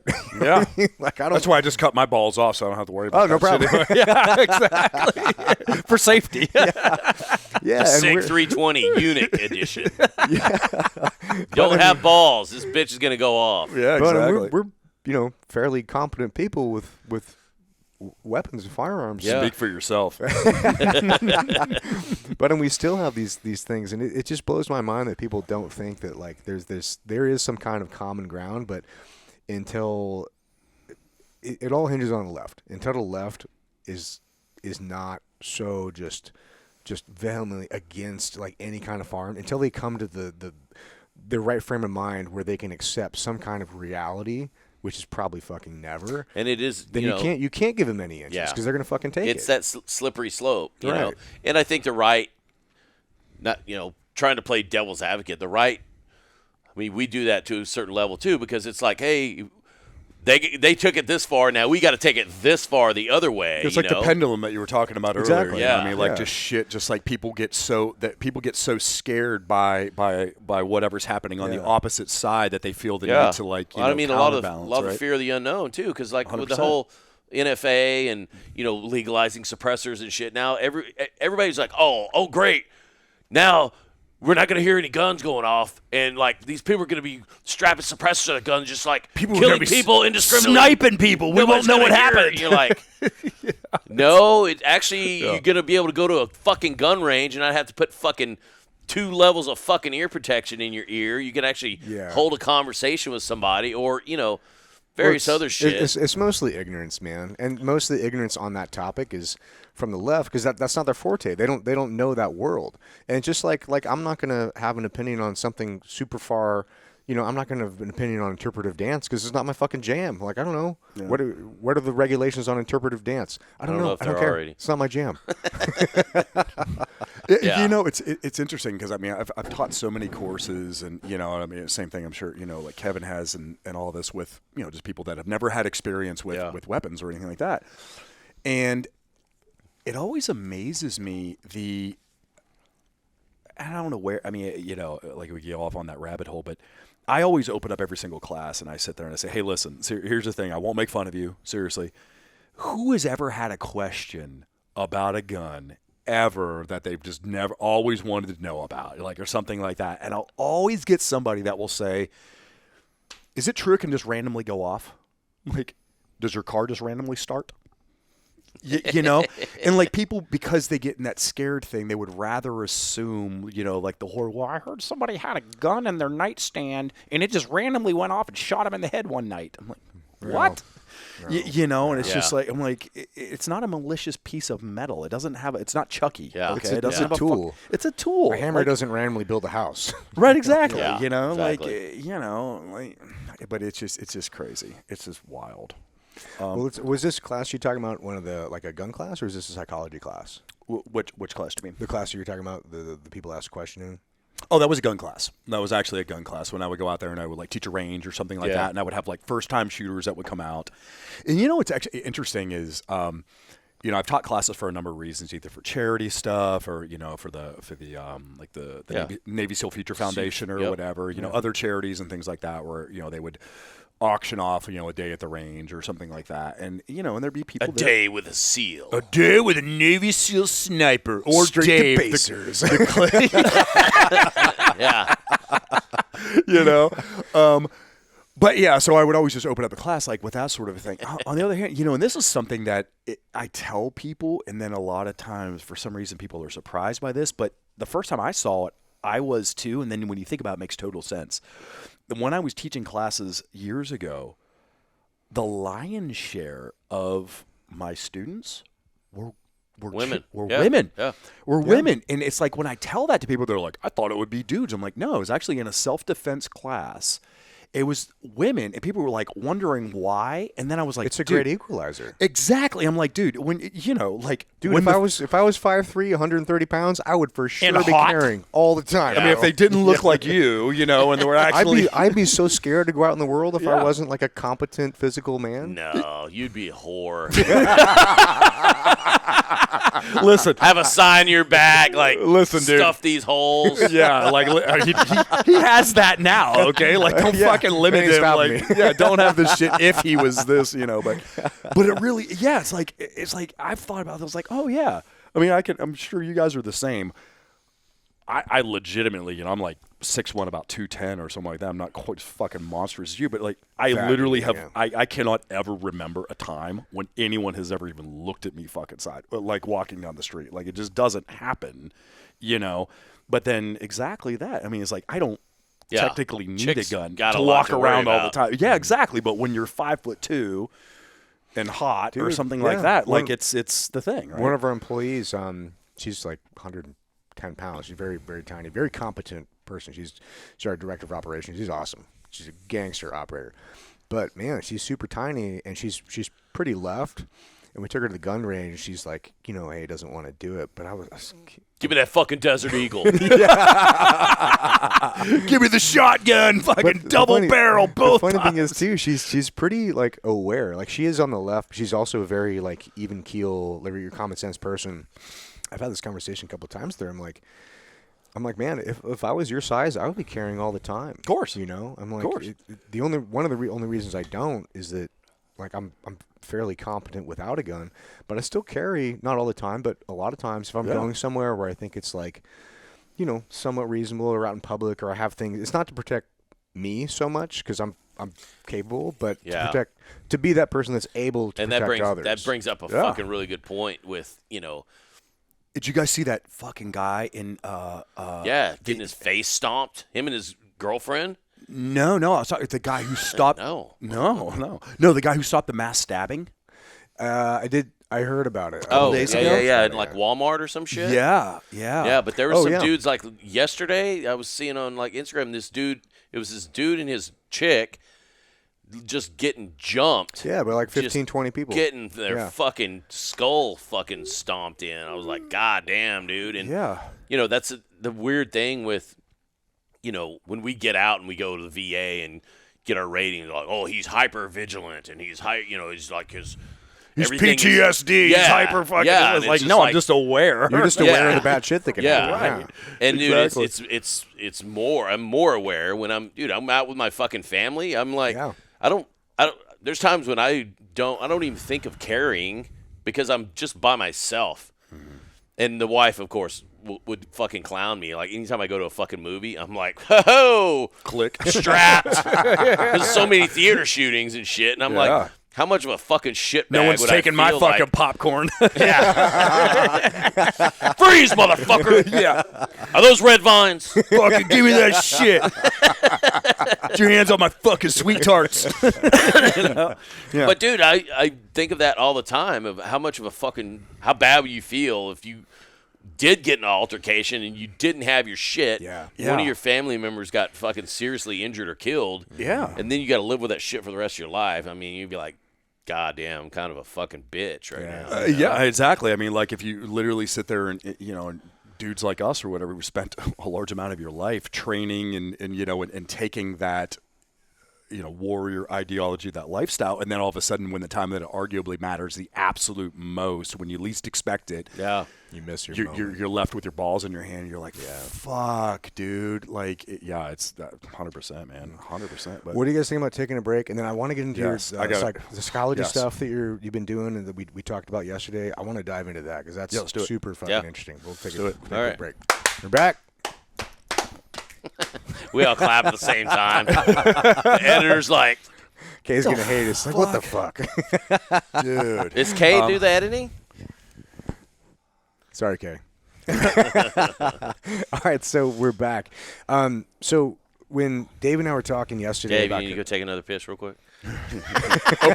Open your mouth. We'll just aim right from here. So we were talking yesterday about the psychology of things because it's one thing to like have that physical dynamic and that dangerous aspect to your life, but it's another to know how to wield that power in like a controlled and meaningful way. And a lot of that comes down to psychology and like how you view the world, how you view right and wrong, negative and positive, all these things. So I'm curious, like how did you get onto that path, and then like what are you doing now with that? You know, kind of like the same way that I got into acting. It was like, again, because my mother was a therapist, right? And I thought about going to school for psychology, and then she kind of actually waved me off. It was like, there's no money in it, you know, like you're going to be miserable, you know, and all that. And she was so right. But I've always had this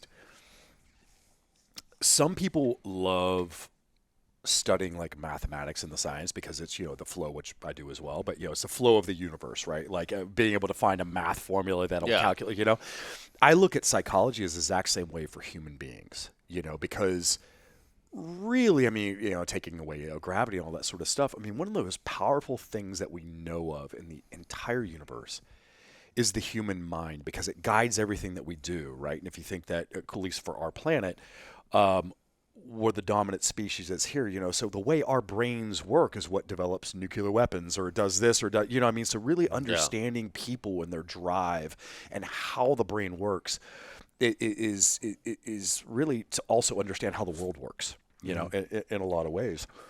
So I became fascinated by it because one of my favorite quotes about psychology, two of them, Carl Jung said, until you make the subconscious conscious, it will rule your life and you will call it fate. And there was another one that I love, and I can't remember the author on this, but they said, the more personal, the more universal. Basically just bringing it forward that we all think that we're so fucking unique, and especially with our pain or our secrets or our insecurities or our desires, all this sort of stuff. And, there was an interview one time I saw with David Goggins, was actually there. And I just love the way he put it. And he's like, everybody walks around in this self-imposed bubble going, no one will understand me. No one will get it. It's like, bullshit. You could throw a fucking rock and find somebody if you were actually open about it. Swing a fucking cat and hit 3 motherfuckers that would understand you. I mean, like we're all dealing with the same shit, dude. We just call it different things. Yeah.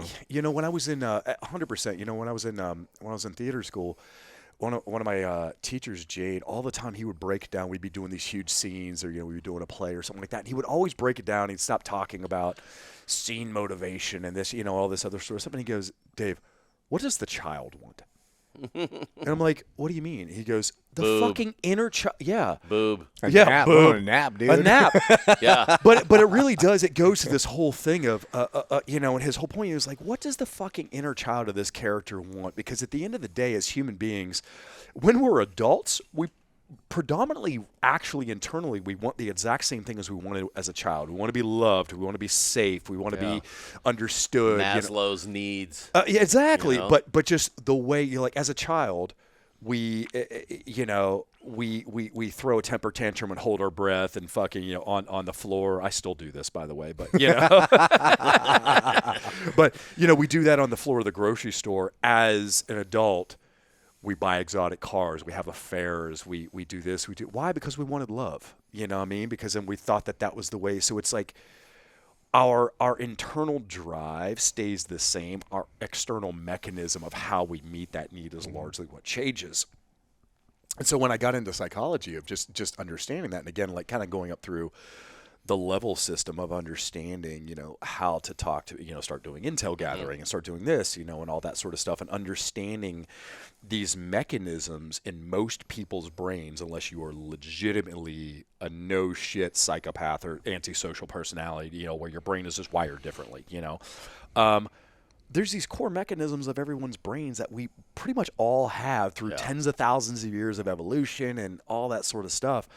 And, and by understanding that, at first I came fascinated by it from my own introspective of sitting there going, why the fuck do I want what I want? Kind of going back to buds. Like, why did I want to go to buds, and then you're sitting there and at first going, oh, fuck, I think it was just because of insecurity and because maybe I was like acting out this thing. And then you realize it's like, it's probably at least like half the fucking guys were actually in that same sort of thing, Like, I'm thinking I'm the only dude that was insecure going to buds and trying to find myself or, trying to prove myself or gain validation or something. It's like, no, it's not. I just couldn't get enough push-ups.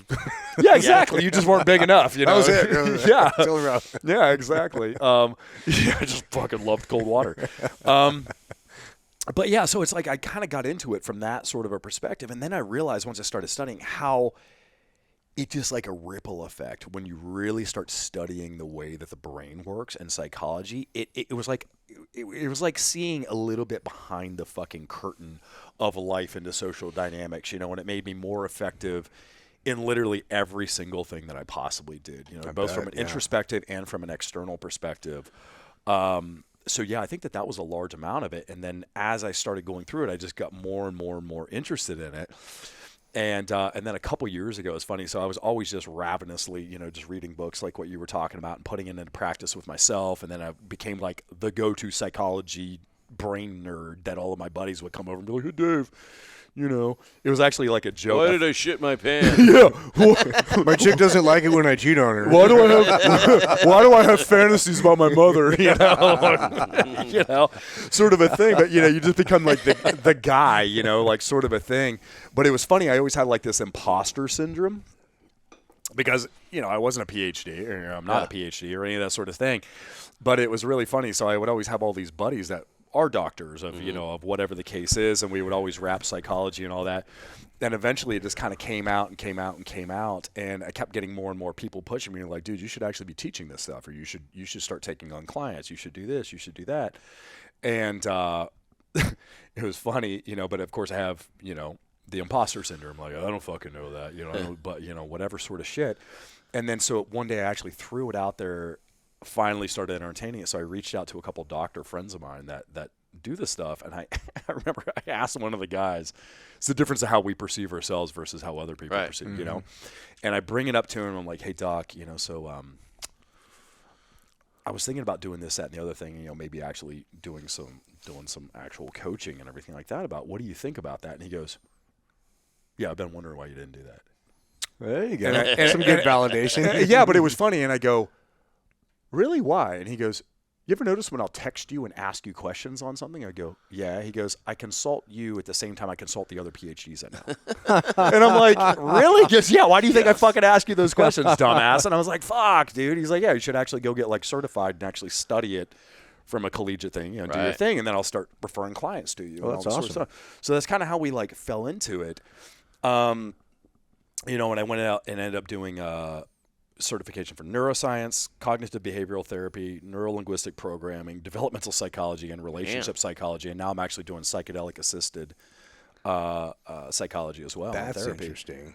Yeah. What a mix. How does it? Yeah, no so you shit. do like 4 grams and then ask them questions? Or Depends 4 grams of what? 4 grams of ketamine or 4 grams of fucking mushrooms, right? Yeah, no, it's I mean, really psychedelic assisted psychotherapy is an understanding that besides getting high and having a great time, is that understanding how the brain protects itself and resists new information from the perpetuation. What do you mean?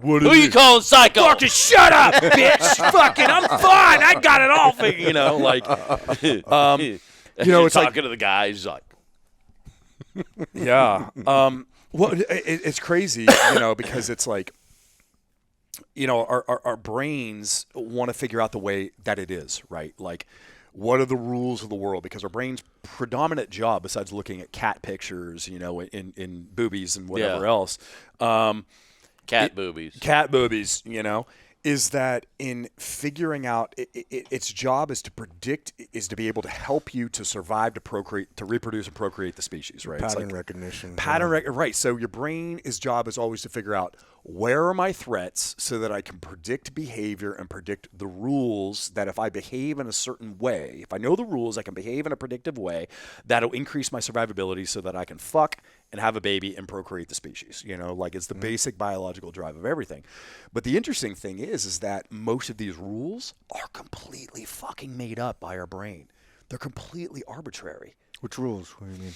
Well, like, so in between the years of like 1 to 7 years old, when you're in the quote unquote the informative years. So an interesting thing, like a baby deer, for example, can be born. It's kind of like what you were talking earlier about. I think they're called fawns. I thought that they were called dinner. Oh, fuck! As I spill shit on myself like a baby. I need a bib. The wet t-shirt contest comes later. Yeah, I mean, but like, so you look at fawns, right? They get shit out of mama deer, and they can basically run within like 30 seconds, Yeah, right? pretty wild. Yeah. Right? And other creatures can do other things. Baby, interestingly, you guys know what the most dangerous fucking snake is to get bit by? A baby rattler? There you go. And the reason being, I always thought this is interesting.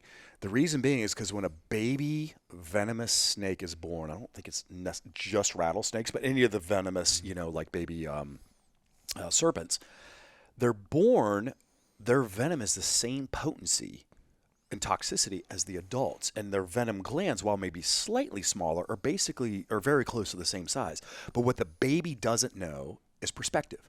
It doesn't know how to register a threat versus just, like a real threat versus dinner or something like that. So if an adult sees you, it's thinking in its brain, it's going, he's not food and he's not really a threat. So maybe it's just going to give you a little bite and just give you a little warning shot. It might even not even venomize you at all. It might just bite you to cause you to leave, or something like that, because it has perspective and it knows that it's going to take time for it to replenish its venom.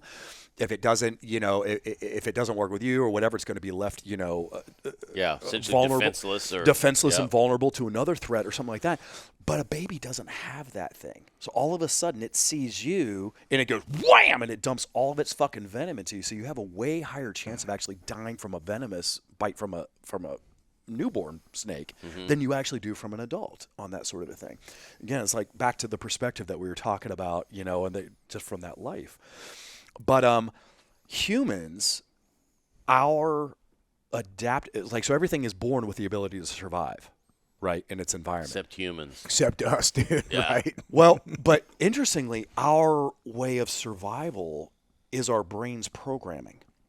Right? It's not our physicality, it's our brain's programming. So the first 7 years, the 5 to 7 years depending, are what's the informative years of a child, is what your brain predominantly is in theta wave state, which is download state. That's we can still induce it. As deep meditation does it, psychedelics do, LSD chemically induces theta wave state.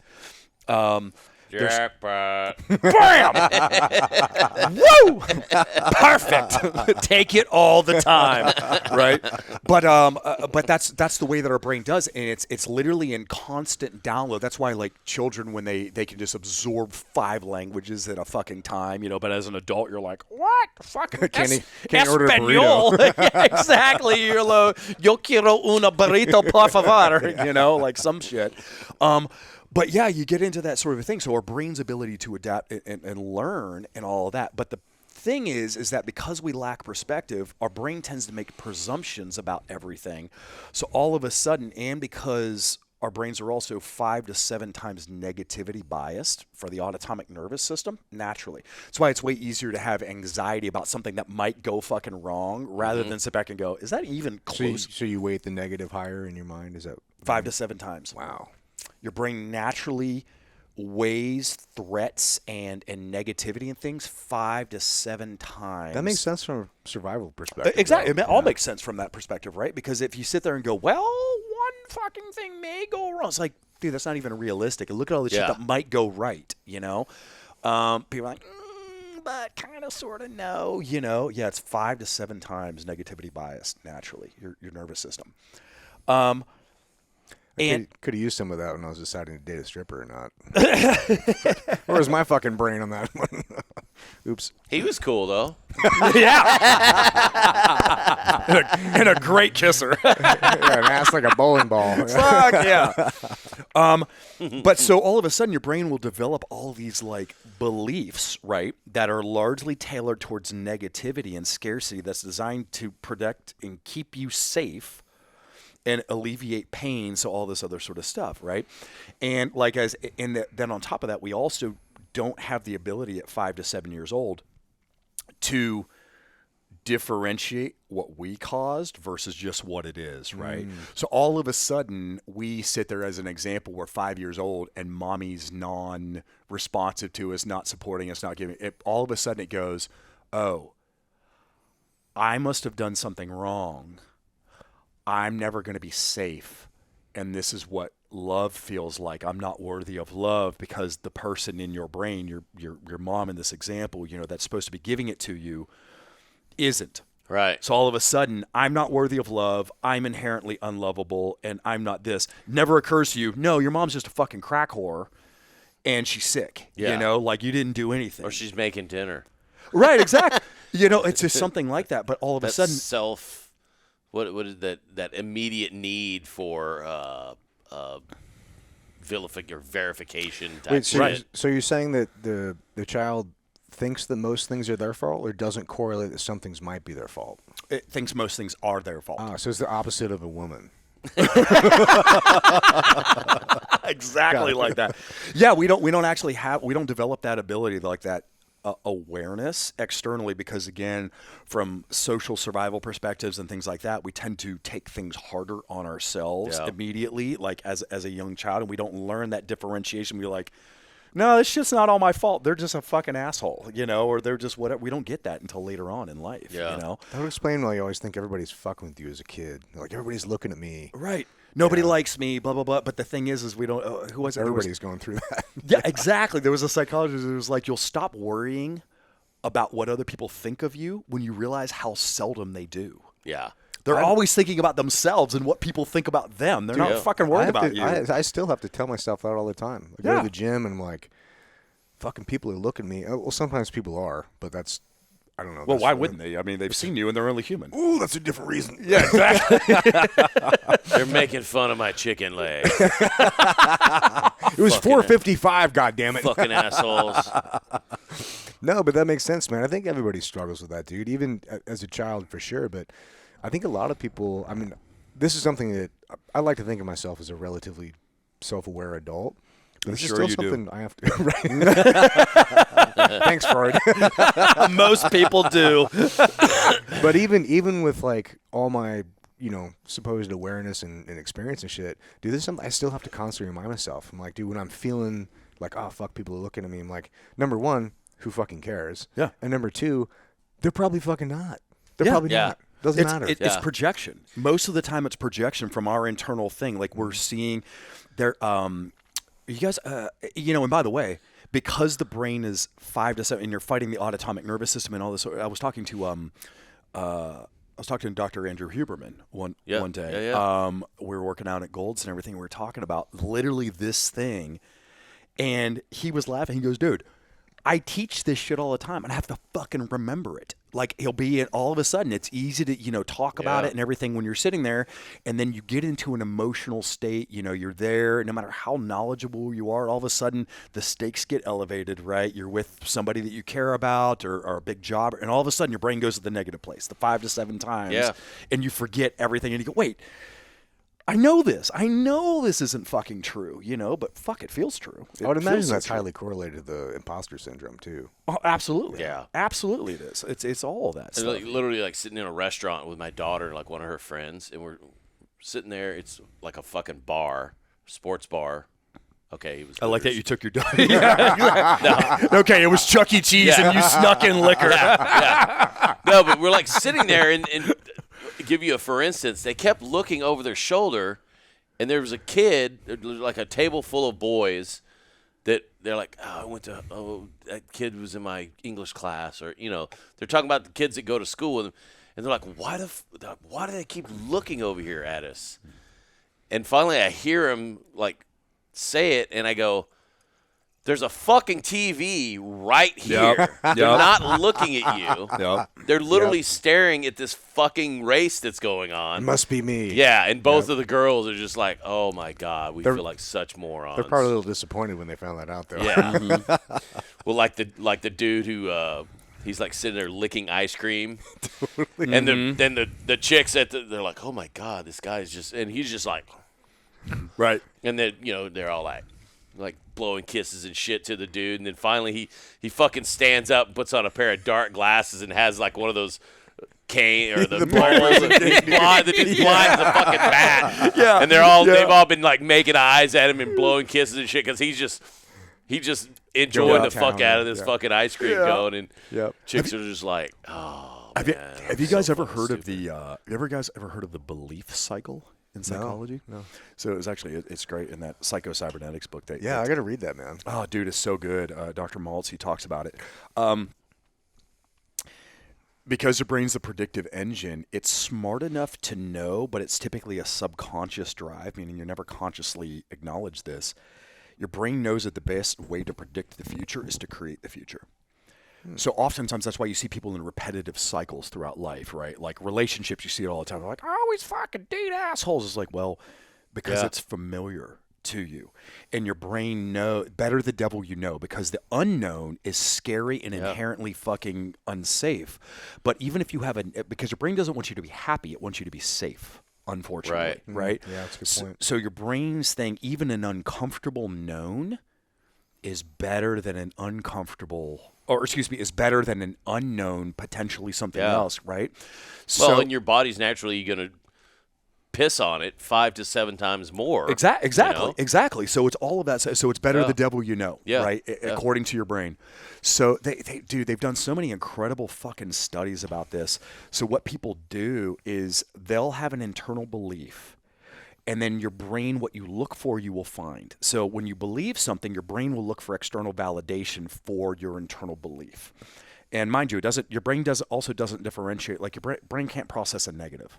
You guys heard that? Yeah. Yeah, like if I tell you, do not think of a fucking elephant. Oh, yeah. Right? It's trampling through my head right now. Exactly. But I mean, I even remember when the other thing about it, and your brain also doesn't process between a good goal and a bad goal. It literally can't make the determination. All it knows is what you focus on. It's kind of like I remember when we were first going to driving school, right? Like going to combat driving. And I remember one of the instructors first, way before I ever studied any of this shit, he was telling us, he's like, when you go around a corner, look where any motorcyclist knows this, right? Look where you want to go. Look where you want to go, not where you're going necessarily. Yeah. Because as soon as you go sliding around a corner, and you look at the tree and you go, don't hit that tree, you're going to get hit the fucking tree every single time, right? So look to the apex. No, go ahead. I don't want to sidetrack this, but we maybe get to the point and come back to this. But what are your thoughts on that versus manifestation? Are you talking about like law of attraction manifestation or what? Kind of the same thing. I think it's the exact. I'm a huge believer in law of attraction and everything. So how do you marry those up? Because the scientific aspect of it, and then the other, I don't know what you call it, but like the kind of whimsical aspect of it.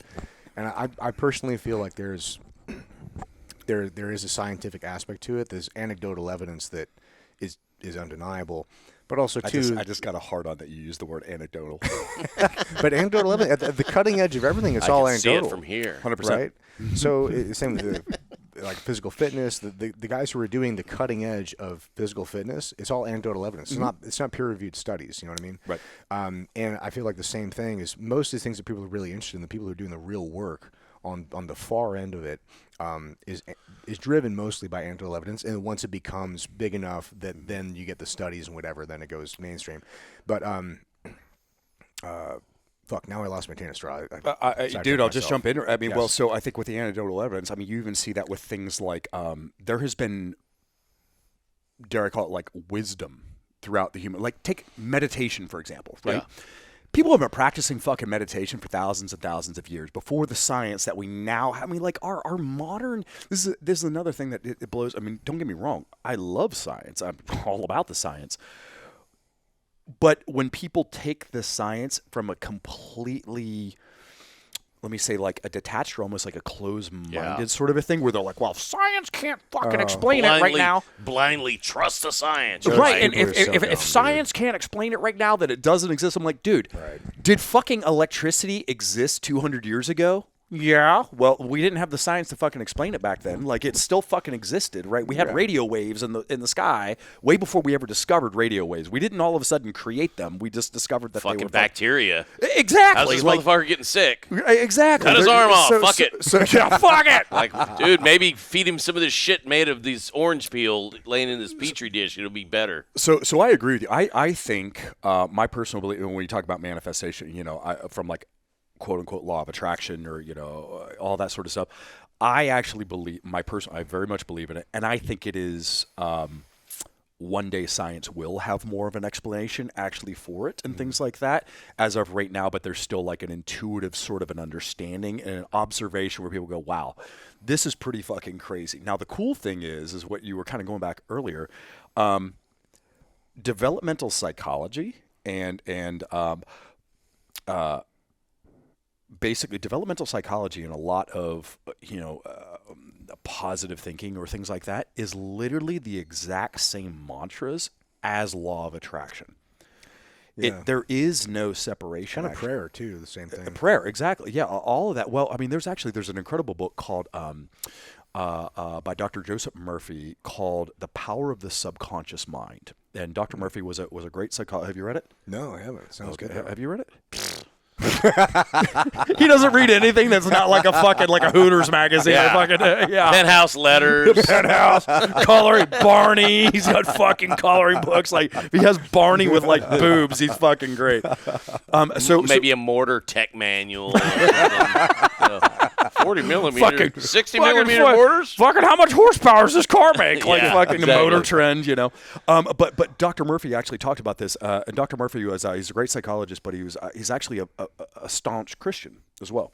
Interesting. But it was interesting when he talked about that, and he really got into the psychology and the science, where he said, when you, it's again because he wasn't an atheist, he was you know he's a very faith centric man, and he said when you pray, your prayers will often become answered, but not because a higher deity is doing it, but because your brain believes it to now be true, because you have complete faith that if you pray, this is going to happen. And the fact that you believe that, your brain is now going to look for external validation, and it's going to create the thing that you believed, and then it's the belief cycle. Yeah. What I was literally talking Like about before. reinforcing goals and It's shit. exactly. So they even did this. There was an incredible, like showing how powerful the brain's selectivity is in the world.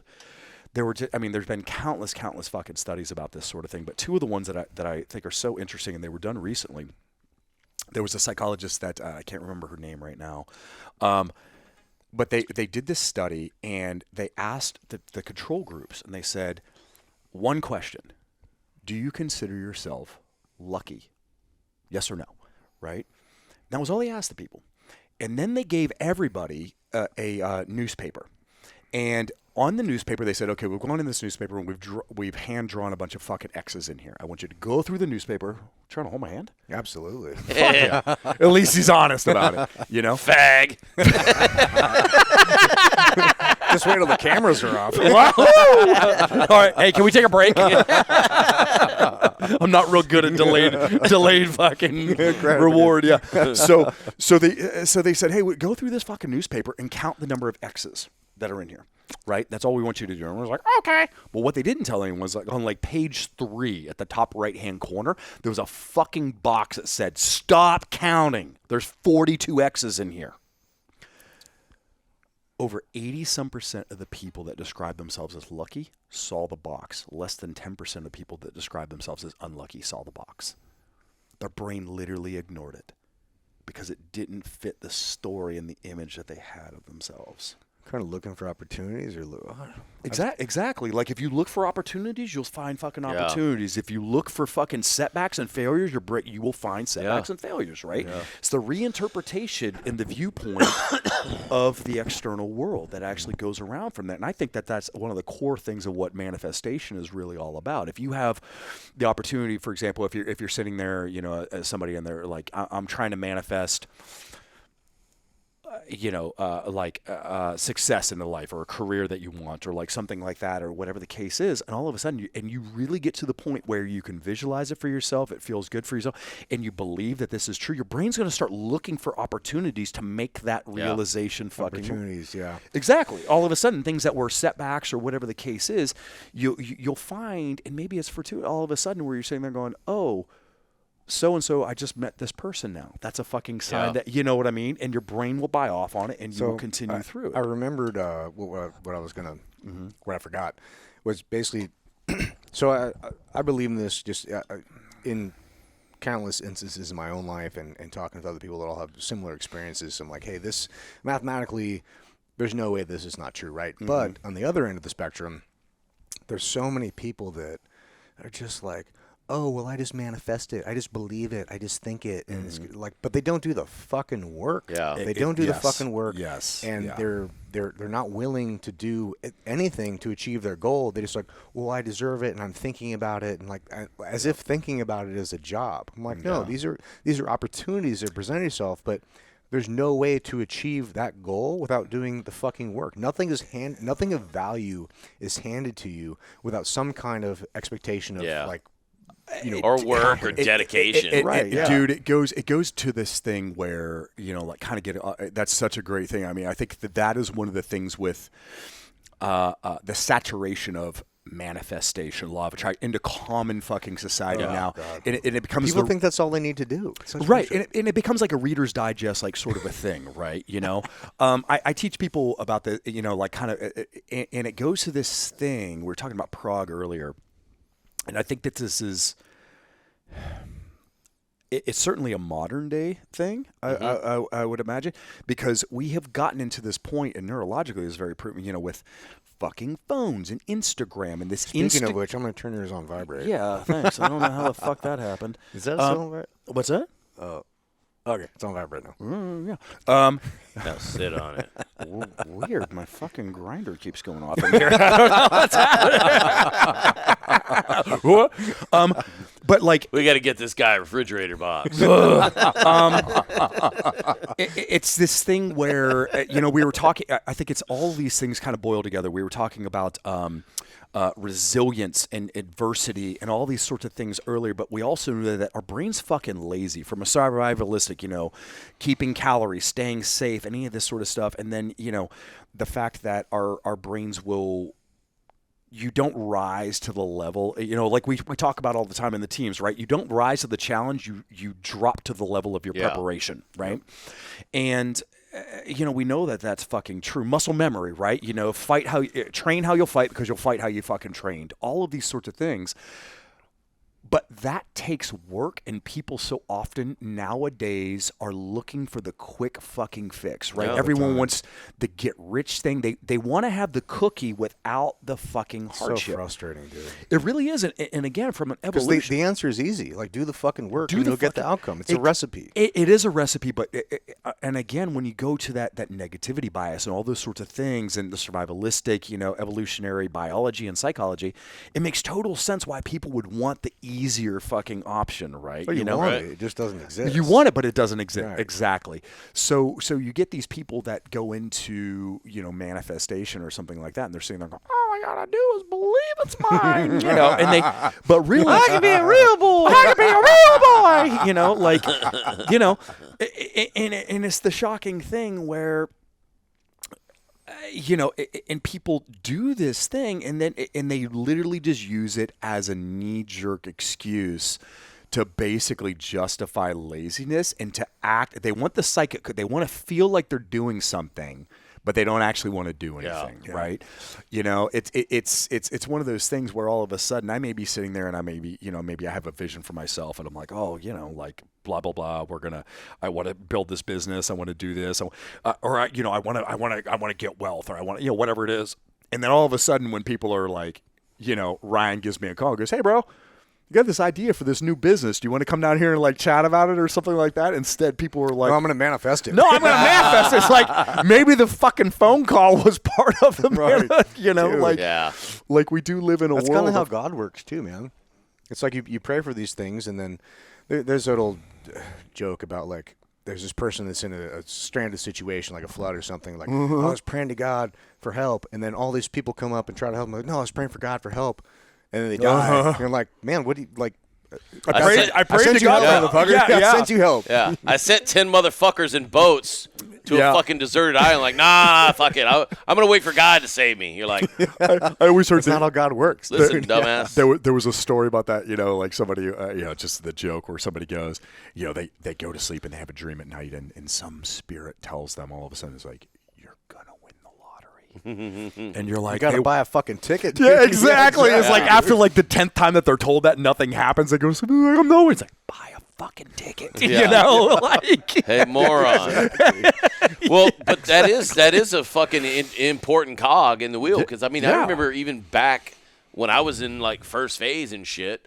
I mean, even prior to first phase, like I remember, like running was not one of my fortes, but I went out. I can't imagine that. I know. I went out and fucking, dude, I beat the fucking pavement, and I got to a point where, I mean, dude, the first few times I'm like running like a mile, but I always tell, I'm like, I'm not gonna fucking stop, even if I'm just like, yeah, one foot in front of the other, you know. And then you start to visualize those things. And I remember one of the earliest things from Buds is, even in Hell Week, I was like, man, I'm just thinking about how good it's gonna feel putting that fucking brown T-shirt on. Yeah. You know, granted, I was in buds when that shit was happening, so it's not like, you can't visualize like what you're saying. You can't visualize, oh, man, it's going to be great getting that Navy SEAL pin pinned on my chest. You're like, motherfucker, you're not even in the Navy, you fucking dumbass. Yeah. So, yeah, there is a level of preparation that goes with that.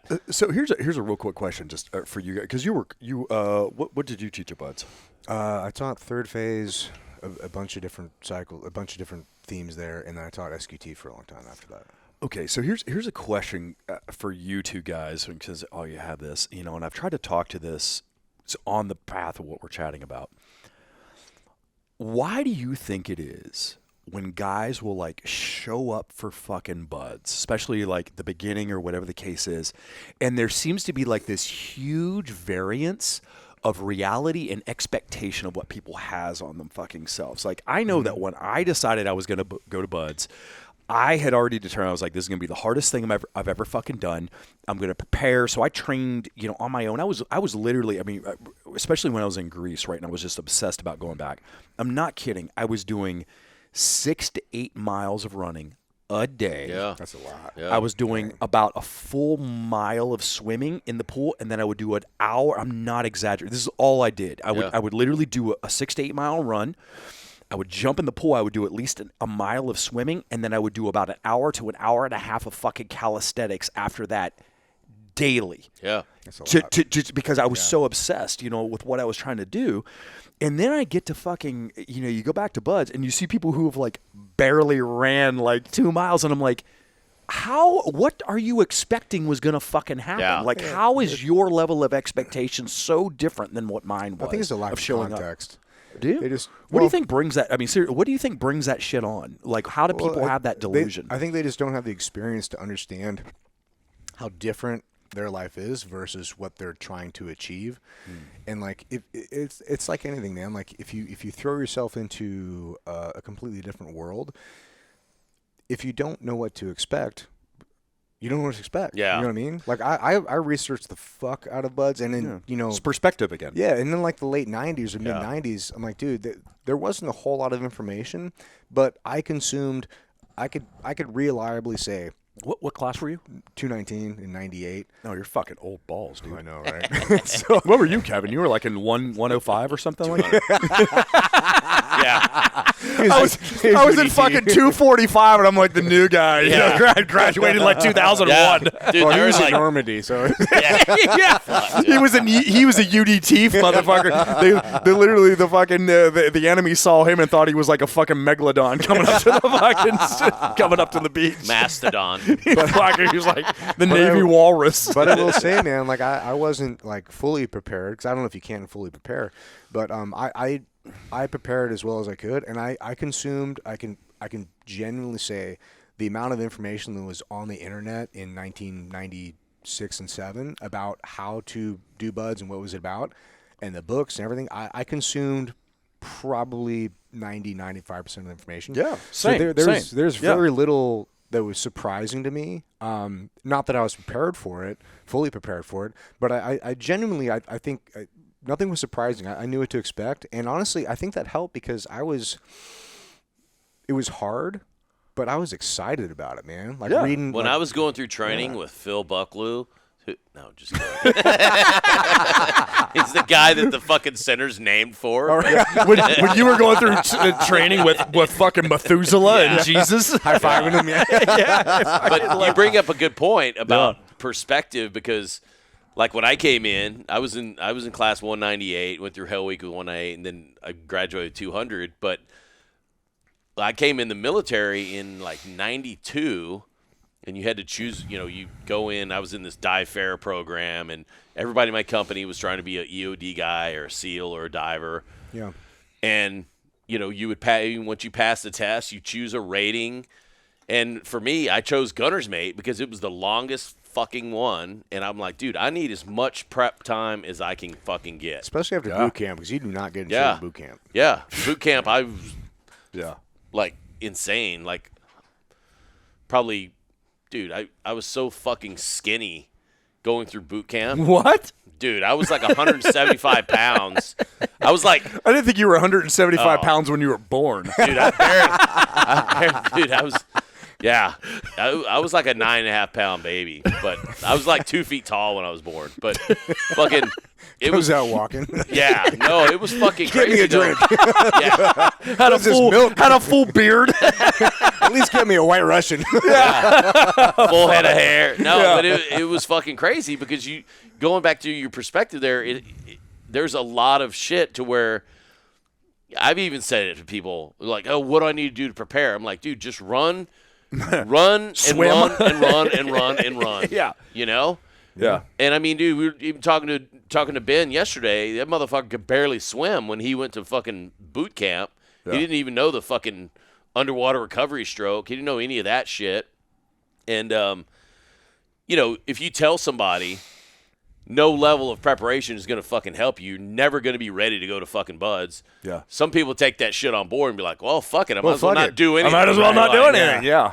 And you can make it, but man, it makes it way harder, dude.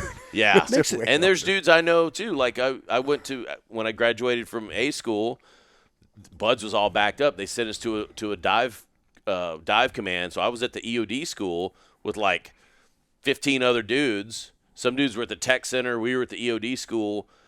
And all we were doing all day long, like we were attached to the dive locker and we were like shining brass and bullshit. But for the most part, we were working out like 2 and 3 times a day. Yeah. And I was in great shape when I got there.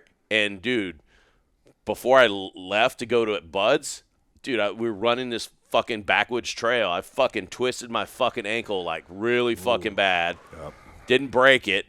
But then I was done running for like a month before Buds. Dang, yeah. Like barely past the fucking, you know, you got to take the test like 30 days before you go to Buds. And I'm like, you know, crossing the finish line like 10 minutes and 30 seconds or, you know, whatever it was. 11 minutes and 30 seconds. You know. Fucking 11:29. Yeah. But then, you know, there's the flip side of that. When I came home, I was in Hell Week, like right before Christmas. We did 2 weeks of, you know, hydro recon, went on Christmas leave, then came back and finished our final week. And I was like, I got to keep fucking running. I got to keep my shit. I didn't realize my fucking leg was all fucked up. So I just exacerbated everything that I'd keep fucking up my shit. Yeah. And then I get back, you know, we get through first phase and I start second phase and I could barely run, man. I had my torn fucking hamstring and they were like, dude, your shit's all fucked up. Like, Singaporeans are beating you. They're like, this is fucking ridiculous. This is fucking sad. They're like, Kent. They're probably smoking as they're passing. They're like, Kent, take your ass to fucking medical and see what's wrong, you know? And, you know, I got rolled 2 classes, but, you know. You know, it's so, I mean, like, what you're, because I did the exact same thing at what you do. Yeah, and you can never be fully prepared, but you can be as prepared as you can be. Well, it's kind of like life, dude. 100%. Like you just got to put in the work ahead of time. And, like, because I went to Buds, and I think we'll take a break after this. Sure. Okay, cool. Yeah. But the story, just real quick, is like I went to Buds, and when I was an instructor, I used to hear all this shit where, like, I'll die before I quit, you know? And it's typical shit. You always hear this in class. You're like, no, you And won't. when I used to tell the students, I'm like, man, there's a lot more helmets under the belt than there are dead bodies. Yeah, everybody says that shit. Yeah. But it's Everybody. like, dude, reality is like, and I was always very pragmatic about it. It's like, hey, I've prepared as well as I can. I'm going into this hoping that what I'm willing to give to the program is slightly above what the program is going to ask of me. Yeah. And that's all I can put in. That's all I can There's a ask little of it. bit of luck, too. I do. Oh, yeah. A little bit. I That's a mean, lot, dude, if Smethers would have said, eat a bag of dicks, kid, you're going back to the fleet. Fucking done, dude. Or You know? there's kids that like get a boat wrong on their head and fuck Yeah. their neck Yeah, up, or you dude, step I mean, in a like, I hole had a- wrong. I had a There's at fucking- least I had- 10% just dumb luck. Yeah. I had a dude. fucking kid, you know, he was so fucking talented. Would have been such a good operator, dude. The universe just didn't want it for him, right? Like rock portage, he fucking does the thing we're all scared of. He slips off a rock, snaps his fucking leg sideways in between the fucking rocks. They love him so much they roll him back. Literally, he goes back to first phase. He comes again, fucking literally doing fucking boat whatever again. One of the mooring lines off of the fucking boats, the inflatable rod, hits him in the side of the head and blows his fucking eardrum out. Like this like, kid just bro, like, it's like You're nothing. just bad luck, bro. Nothing he Yeah. could have done. Nothing he No. could have done. It was Yeah. just his shit. But Yeah. You know, but again, it's like, you know, and I think it goes back to that thing that we were talking about earlier. Procrastination, masturbation, you know, the validation. It's great. But the justification of fear, right? I always need more knowledge. I need more this. I need more that. And most of life really is just in saying, admitting I'm never going to be as prepared as what I would like to be because there's no such thing. Yep. So I'm going to do the most that I possibly can and then trust that I'm just going to start and I will figure the rest out on the fucking way. At some point, you got to pull the trigger. Some point, you just got to fucking get in the water and say, I'm just going to start swimming. You swim that 2 miles. Right. You're like, motherfucker, you have yet to even dip your toe in the water. Right. You just got to put the parachute on and jump. But you should probably put the parachute on before you jump. You know, Yeah. a little bit of prep goes a long way. You know, or learn how the parachute works. Did you see those 2 dudes that fucking like broke their like lower extremities?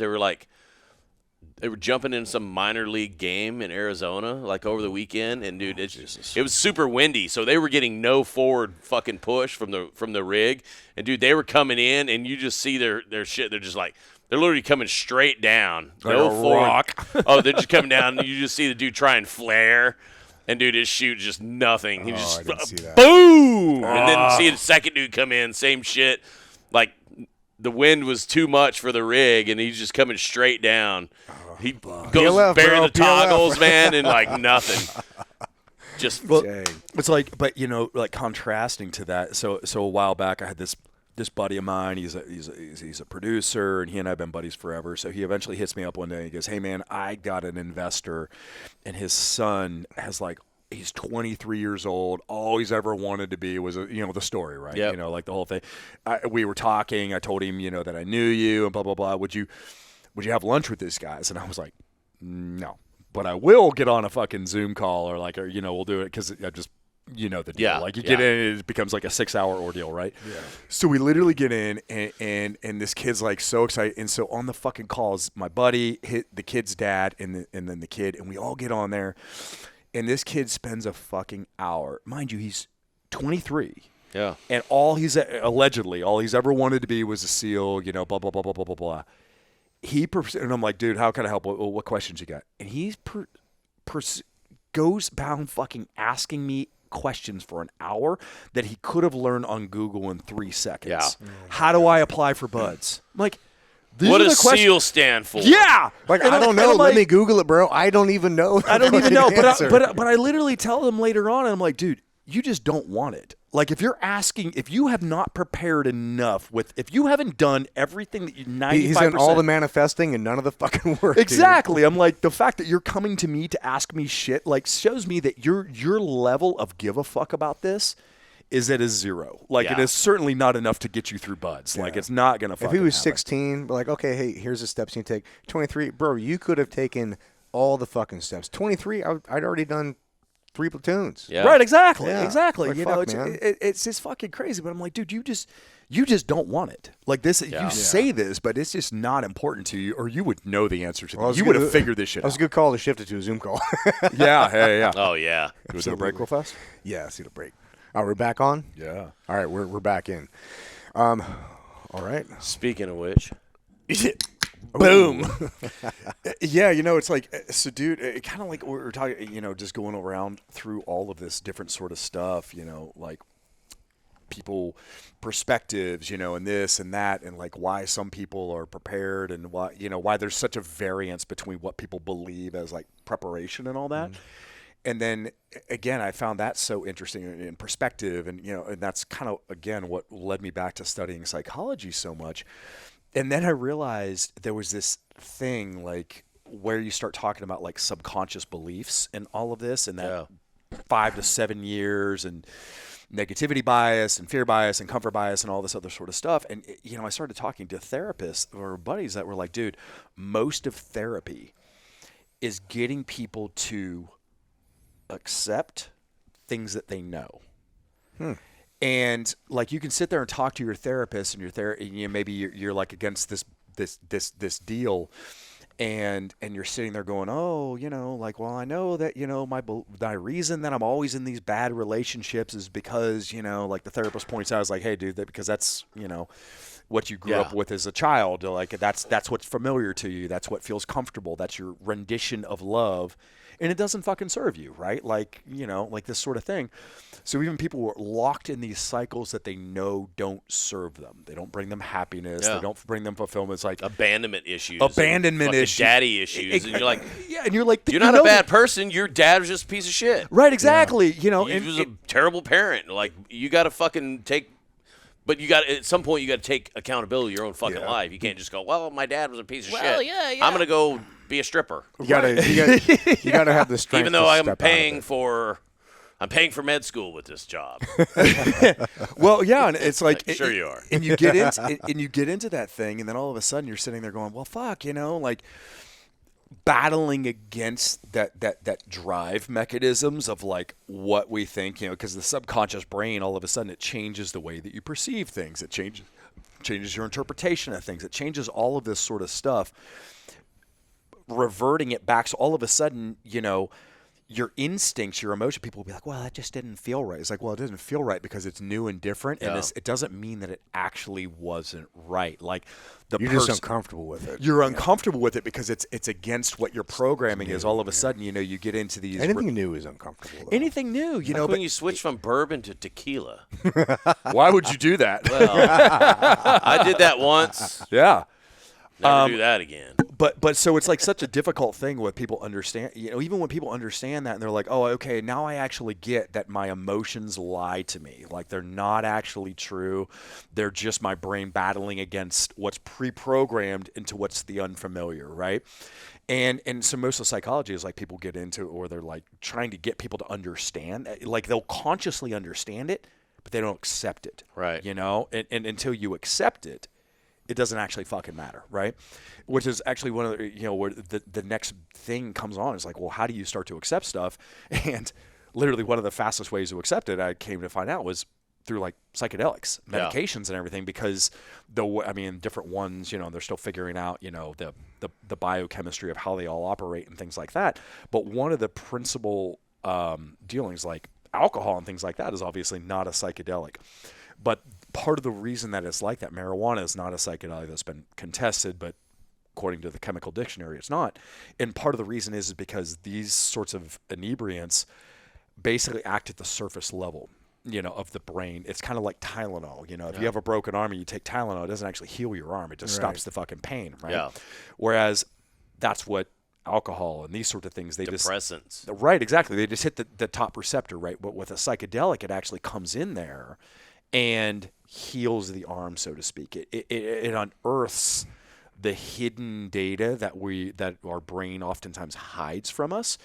And when your brain sees that, because beliefs are oftentimes like cockroaches, they fester in the darkness, and as long as you don't look at them, which your brain's very good at ignoring things, it's like, don't look under that fucking box, like, don't look at there, don't look at that Trump, But until you do, and once you do, and all of a sudden, then you go through, there's things called the Socratic method in cognitive behavioral, where it's like, I'll work with clients all the time, and they're like, well, Dave, I believe. I'm like, okay, and I'll point it out to them, like, why do you think this? And they'll give me this whole example of why they know that's true. And I'm like, great. So why was that true when you experienced it? Why did your mom not love you? And then eventually they come down there like, well, because of this. I'm like, okay, well, why is that true? And eventually, you just keep peeling back that onion until you realize it's not true. It's not true. You were just a piece of shit. Right, exactly. You just fucking suck. Right. Well, or it could be true, but it doesn't mean you have to care about it if it's true. Yeah. Right, exactly. Yeah. Or and then I'll have a thing and say, okay, even if that's true, why is that serving you? Why is that belief or that viewpoint of the world, why is that helping you? How is it helping you? And people are like, well, fuck. It's like, well, so if you understand that you have a choice in what you believe, and most... Can we get Dave a smoking jacket? No, but it really is, right? Like if you understand that, most of it is a choice, because most of the world is in interpretations and gray areas. He's like a team guy. Jordan Peterson. I love Jordan Peterson. Yeah. But it really, it's like, why would you ever choose to believe something that doesn't help you? Yeah. How does it serve you? Having this information, you're okay, great. One answer is that most people are looking for an excuse as to why they didn't achieve what they wanted to achieve. Right. Because they're not willing to do the work to achieve it. Exactly. And it's easier to blame something. That's just how it is. That's just how I was raised. That was my experience. That's what like any of the stories is like, no, that's just an excuse. That's you blaming some exterior thing rather than looking at it and going, even if that's true, does that help me? Right. Why do I want to fucking deal with that? You know? And then you go on to, but one of the big things when I first got into the psychedelics or started researching it, I had to uncover when I realized the science behind it, but then I had to battle the belief, the social pressure, the story that I've been told, from society, like, oh, all drugs make you a piece of shit. And I grew up in West Virginia, so it's like meth village, Well, some drugs are bad. Oh, yeah. But again, it's the difference between. Where's your fucking teeth? Yeah, exactly. Like fucking don't snort gasoline, okay? Like fucking does nothing for you. But it's the over-encompassing, the broad strokes, right? Like fucking the other one I always laugh about, and I get people all the time. They'll come over to me and be like, dude, you look fucking great. Well, how do you do? I'm like, juice. Fucking gear. A little bit of gear. Yeah. Intelligence, consistency. How do the Jews help you with that? Yeah. Oh, Jews. Fuck. But I mean, have you ever ran into? I mean, like where guys all of a sudden like there's this thing, and as soon as I tell people, they're like, "Wait, you take steroids?" I'm like, first of all, that's calling it steroids. There's all different levels. If you're sucking down a fucking gram of Trenibol a fucking week, there's a difference, dude. As opposed to 200 milligrams of testosterone, there's a huge difference. But right? that's also what I want to ask you too, because I think a lot of people have. There's that barrier because of that stigma of like whether it's juice or psychedelics or whatever. They're like, fuck, man. Even if they're okay with it, a lot of people are not okay, or they don't know how to navigate justifying to other people how they can do You're it, cheating. even to themselves, right? Yeah. So how did you? Because you are experienced on the technical side, but also you have experience on the I don't want to call it naturopath side or whatever the like the homeopathic. On that side, like what was it for you that bridged that gap where you're like, how do you marry those two things, and what would you say to somebody that has reservations about experimenting with something like this because they come from that background and they're like, oh, this isn't Navy approved or government approved or whatever. Right. How do people navigate that space? I think again for me it was in taking a step back and realizing again the stories and what actually served me. Where I would sit back and I would say, okay, I know that a lot of this shit isn't true. Like we're all told story. I mean, I used to watch it all the time when we were working and things like that. And it's so many of my friends that have been civilians or anything. They're like, well, the news said this. I'm like, if you believe the fucking news, the fucking media, like the media, exactly. Here. Like so, we've all been involved in that. But who was it? Nikolai Machiavelli said, it's easier to fool people than it is to convince them that they have been fooled. Oh my God. The brain won't accept it. Like the brain, COVID, for example. All these sorts of things. As soon as I realized that was true, that I was like, oh, it is. It's really easier to fool people than it is to show them that they've been fooled because they'll resist it, right? Yeah. Because it's a threat to the self. It's the fear. It's all these sorts of things. So I said, okay, what stories am I believing that I don't know are fucking true? And then you look at the social pressure and things like that, and I'm like, okay, but that's also fear. I mean, look at our fucking elections, our national elections, dude.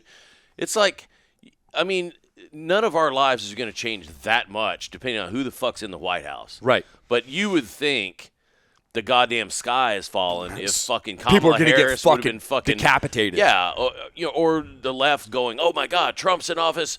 He's going to deport the entire country. Yeah. You're like, I'm still going to do whatever the fuck down. I'm going to do either way. Yeah, Exactly. And, there was this other thing, and when you realize that, we're from like a sort of, like a societal standpoint, and I'm not saying people should be out there just, like fucking wanton raping and murdering and all that sort of stuff. But when we realize how much of our belief system is fear driven from a tribalistic, because way back in the day, right, if you got kicked out of the tribe, you got eaten by a saber-toothed tiger and you fucking died, i.e. it goes back to the brain, the negativity bias. If I do this, I will be unsafe, I can't procreate, and I can't be continued. So acceptance into the community literally was survival. You would die without being it.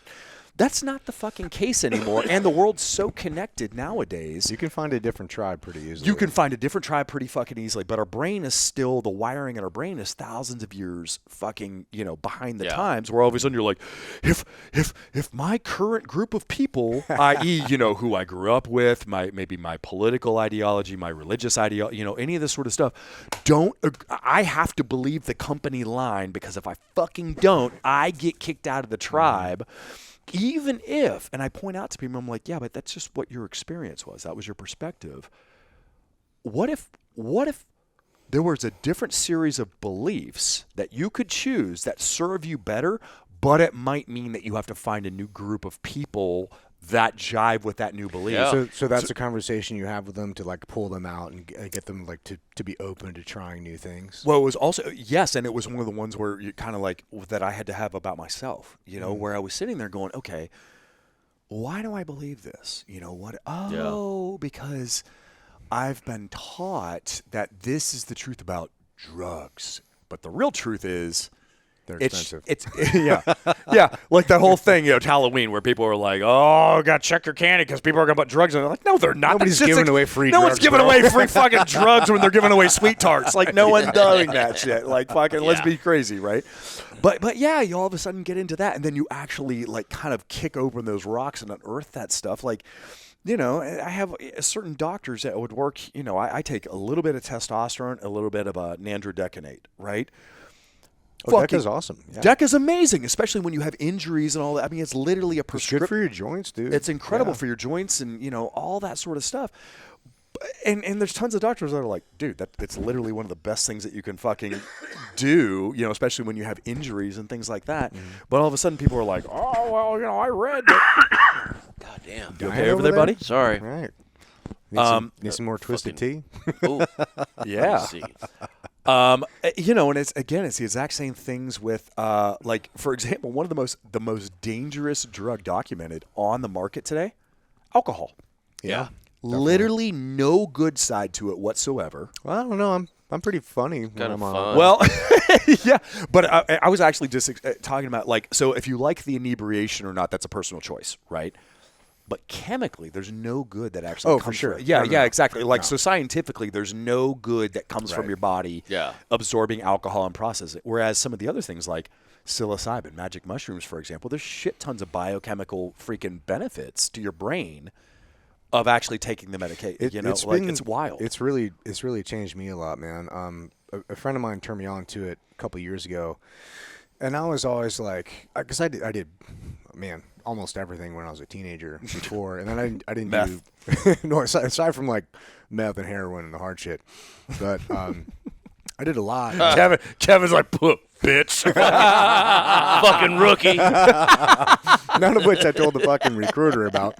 What? I'm shocked. I'm shocked. I did tell him about the weed, and he gave me a waiver, which actually helped when I was investigated by NCIS during that Thailand incident. That's a whole other fucking thing. Yeah, we got kicked out of Thailand for this was 2004. But anyway, that's a whole big. Oh, you guys were part of that whole yeah. The whole Team One fucking debacle. Thailand gate. Yeah, Thailand gate. That was a big thing. Nothing good ever happened. But anyway, it actually helped me in that instance to have that in my record where I had a thing about weed because they were like, well, you said something about. I don't know, some drug. I was like, bro, I was referencing before I came in, and it's in my record. I have a waiver for it. Like, fuck you. Yeah. And they're like, and it got me out of it. So I was like, okay, well, nice. Fine. But anyway, other than that, I didn't do anything when I was in, other than, in the mid-2000s, we were like in a lot. So there was some little MDMA. Yeah, we had a little bit, little Molly. Yeah, a little bit. But I wasn't. But after that, I didn't do much of anything other than juice for a long time, man. Until a friend of mine, and he's a connoisseur of all this stuff. He's a former Marine, entrepreneur, great dude. I say connoisseur of this stuff with like the most reverence. He's helped me a lot with these things. Mm-hmm. And he's like, bro, we should do some mushrooms. I'm like, well, fuck, all right. But I didn't know what to expect. Yeah. And, you know, it's like super mellow, super fun. And we just did some of his place in PB. And we went on a little backpacking adventure and went down to the beach. And Woke up in Devo's chicken coop. Yeah. Woke up in Tijuana and have no fucking clue. It was way less With negative. 7 dudes in the room. Yeah. It was way less negative than any alcohol experience I've had. For sure. And I was like, wow, this is really like, it opened my eyes to a lot of things. So I was like, okay, this is interesting. I can do more of it.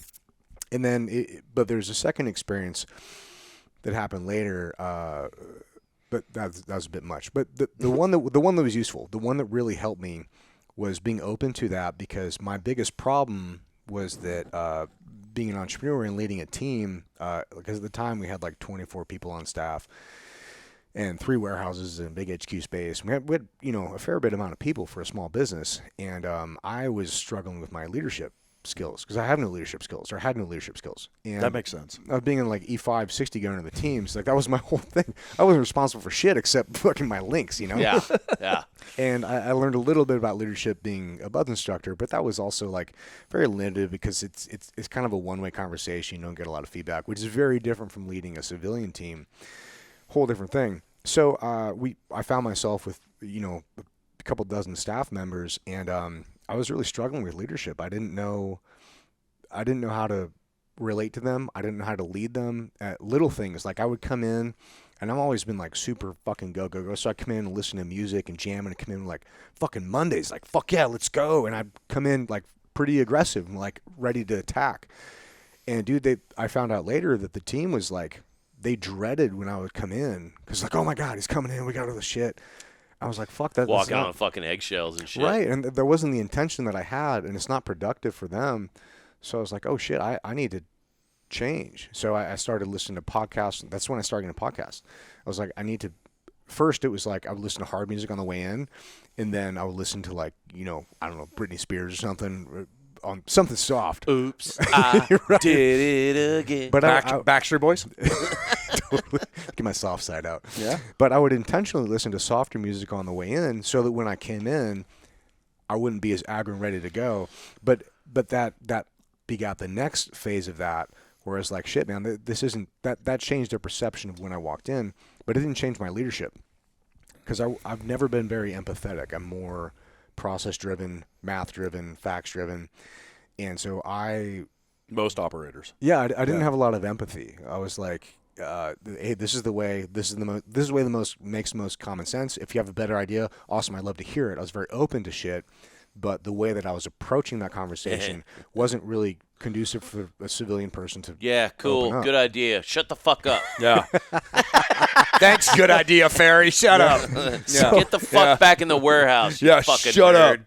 Yeah, but I realized, and I'd always been there was a really good friend of mine that was he was a couple years younger than me. He was always about 10 years ahead of me in business though, and he was always super smart about shit. And he told me one time, he's like, I was telling him about my goals and what I wanted to do. He's like, bro, but I always wanted to outsource things or not have a big team and not hire people. And he's like, bro, you're never gonna be able to build the shit you want to build unless you get better at leading people. I was like, whatever, bro. Like, I'm just gonna do my own thing. Shut up, pussy. Fuck you, nerd. Fuck you, nerd. It took me a couple years to realize it, but man, he was completely right, and I had to reassess how I was approaching these things, and I didn't know what to do, because this is a completely new territory for me, and mushrooms really helped, because it made me more empathetic. It helped me to see the world from a different perspective, where I was like, oh, this is the way I see the world. Is just my way. And it might be right for me, but it doesn't mean it's right for somebody else. And I can't expect somebody else to view the world the same way I do, because they don't have my experiences. They don't have my...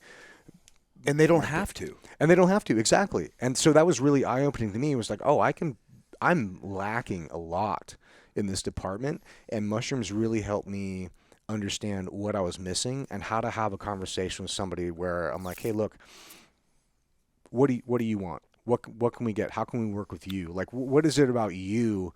How can we find success for you within this organization, within this company? And it completely changed the paradigm of everything, because I realized that I was wrong about a lot of shit. I just hadn't. I wasn't wrong in the technical sense. I was right, but I was only right from my own perspective. And there's a limit to how far you can go if you don't acknowledge or work with other people. And that was a really big bottleneck for me. And mushrooms really helped me kind of open up. And not that I'm a good leader now, but I'm, less shitty than I used to be, which is nice. Yeah. And allegedly. Right. Yeah. It depends on which ex-employee you ask. Yeah. Dude, I think you just hit on so many fucking things. I think that's one of the biggest skills in actually going out there into the world to find ultimate success is finding the perfect or striving for the perfect balance of individual viewpoint and saying this is what I think and I'm fearless in stepping forward and committing to that while still being flexible to taking in data, and adjusting like what you were saying. If you can find, because there's a lot of people that do either one. They're like either I know the fucking truth and that's it, or they're like, I don't know what everybody else should tell me, and you need to find that balance. Find the middle ground. Yeah, happy medium there. And like kind of on a couple other things, like I think one of the biggest lessons that I've ever learned in life, where it talked about viewpoints and beliefs and everything. I was a huge fan of Nietzsche, right?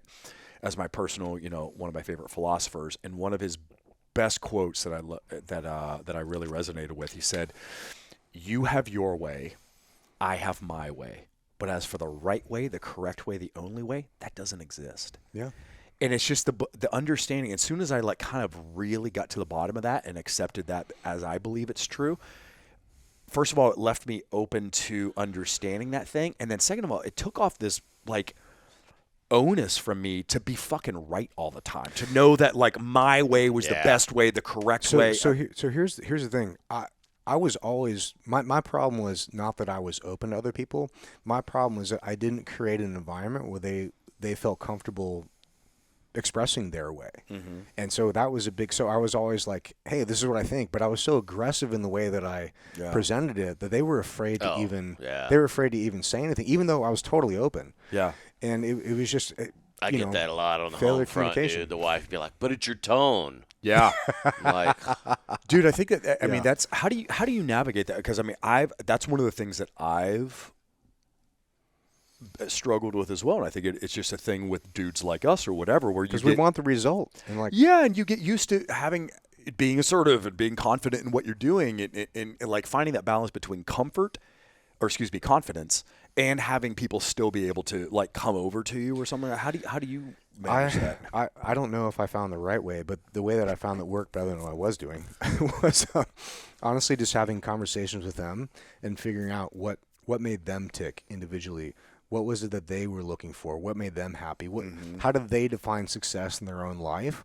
And then how can I get them under the umbrella of our company? How can I get them their success? Do they want more time off? Do they want more money? Do they want more autonomy and freedom? Do they want more title?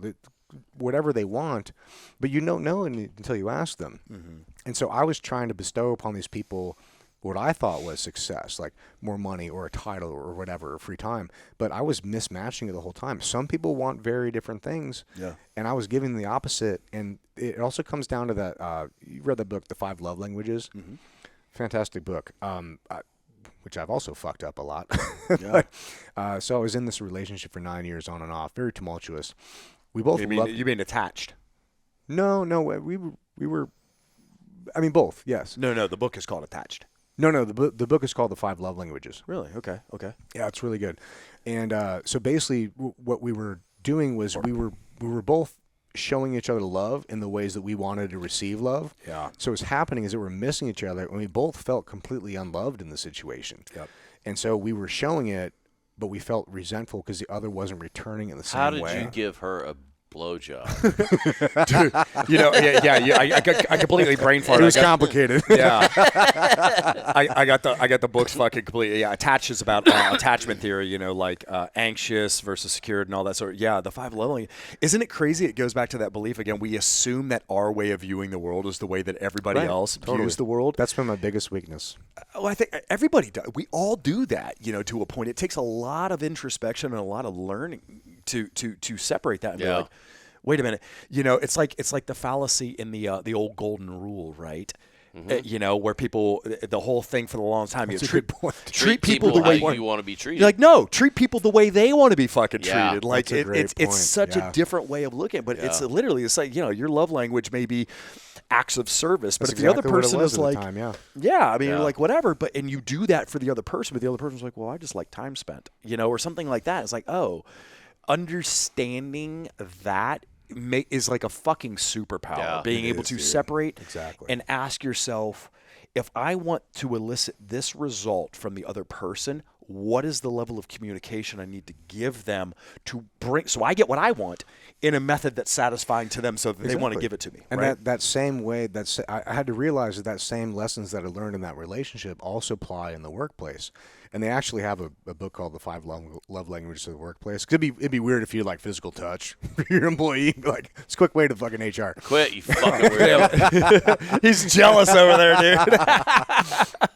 But it's it's a very real thing, and it really opened my eyes up to that. Like, holy shit, I've been so one-sided in all of this. I wasn't meaning to be. That wasn't my intention. I was totally open to it. Yeah. I just wasn't creating an environment where they felt comfortable. They felt welcomed. Exactly. Yeah. Even though I was totally welcoming, that's not what I presented. Yeah. Right. Yeah. Yeah, that wasn't the way of like coming across to other people. Yeah, like that separation. What was it? Sebastian Edge, I think is his name. I'm a big fan of his thing, and I was watching one of his videos recently, and he said, when asked if people feel like they are self-aware, like 90-some% of the population describes themselves as self-aware. But psychologists have found that like less than 7% of the population is actually self-aware.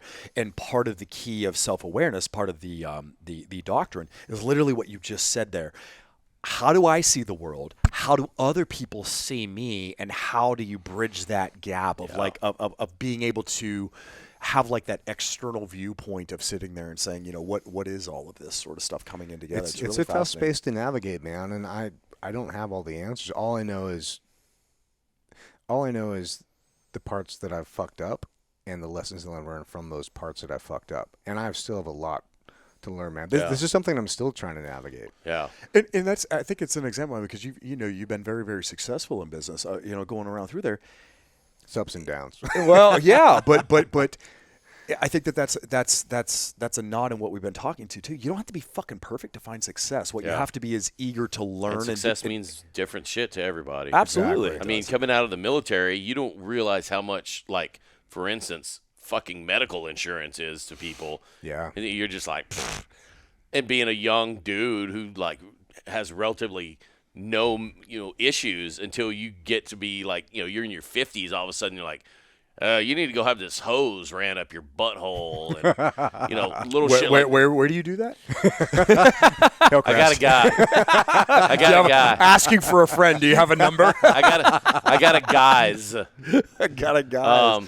Yeah, shit like that. Like, you have people who are like, well, what do you do for medical insurance? I'm like, well, I'm fucking retired, bro. I get free medical for life. And, going into the film industry, people were like, oh, wow, well, you must be on Easy Street. I'm like, not really. I'm like, yeah. I mean, I still got to – I can't retire with the money I fucking make from the military, but, Yeah. Also, some of that shit does defer some of that painfulness, Absolutely. And I mean, going back to what you're saying about how people view us worldwide, I had this fucking crazy epiphany on like the first Iraq deployment in like 2003.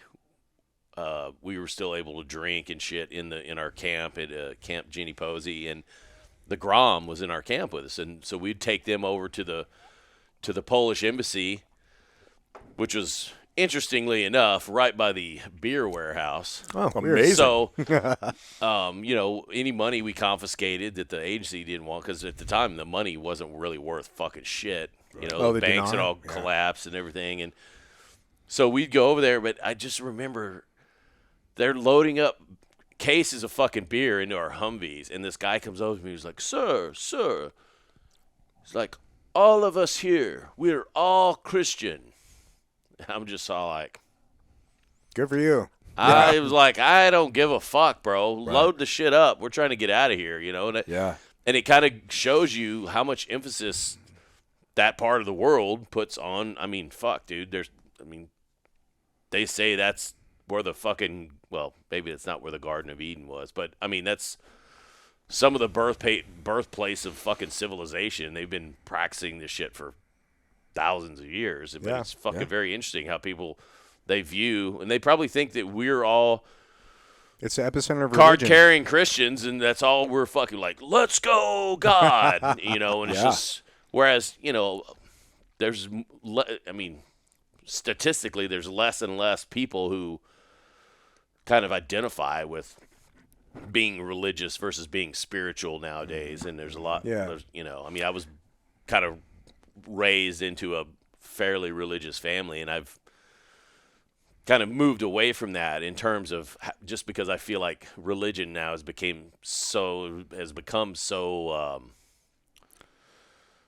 well, it's man-made, manipulated, exactly. You know, and it always has been. But yeah. it's only, I think, until recently that people have been open to, like you talk about tribes. Like if you have these epiphanies and these thoughts about like, well, hey, what if I'm going to branch out on my own? You on your own are singular and alone, right? Right. But now you on your own are just a minority, but you can still attract and talk with so many other people. You can create your own groups and your own tribe. Yeah. And it's been interesting, man. And honestly, I think there's it's not a big part of the podcast, but it's weird how we always end up talking about spirituality, not really religion, so to say, but like our own journey into spirituality and relationship with higher power or God or Jesus, whatever you want to call it. Yeah. But it's been an interesting piece of it, man.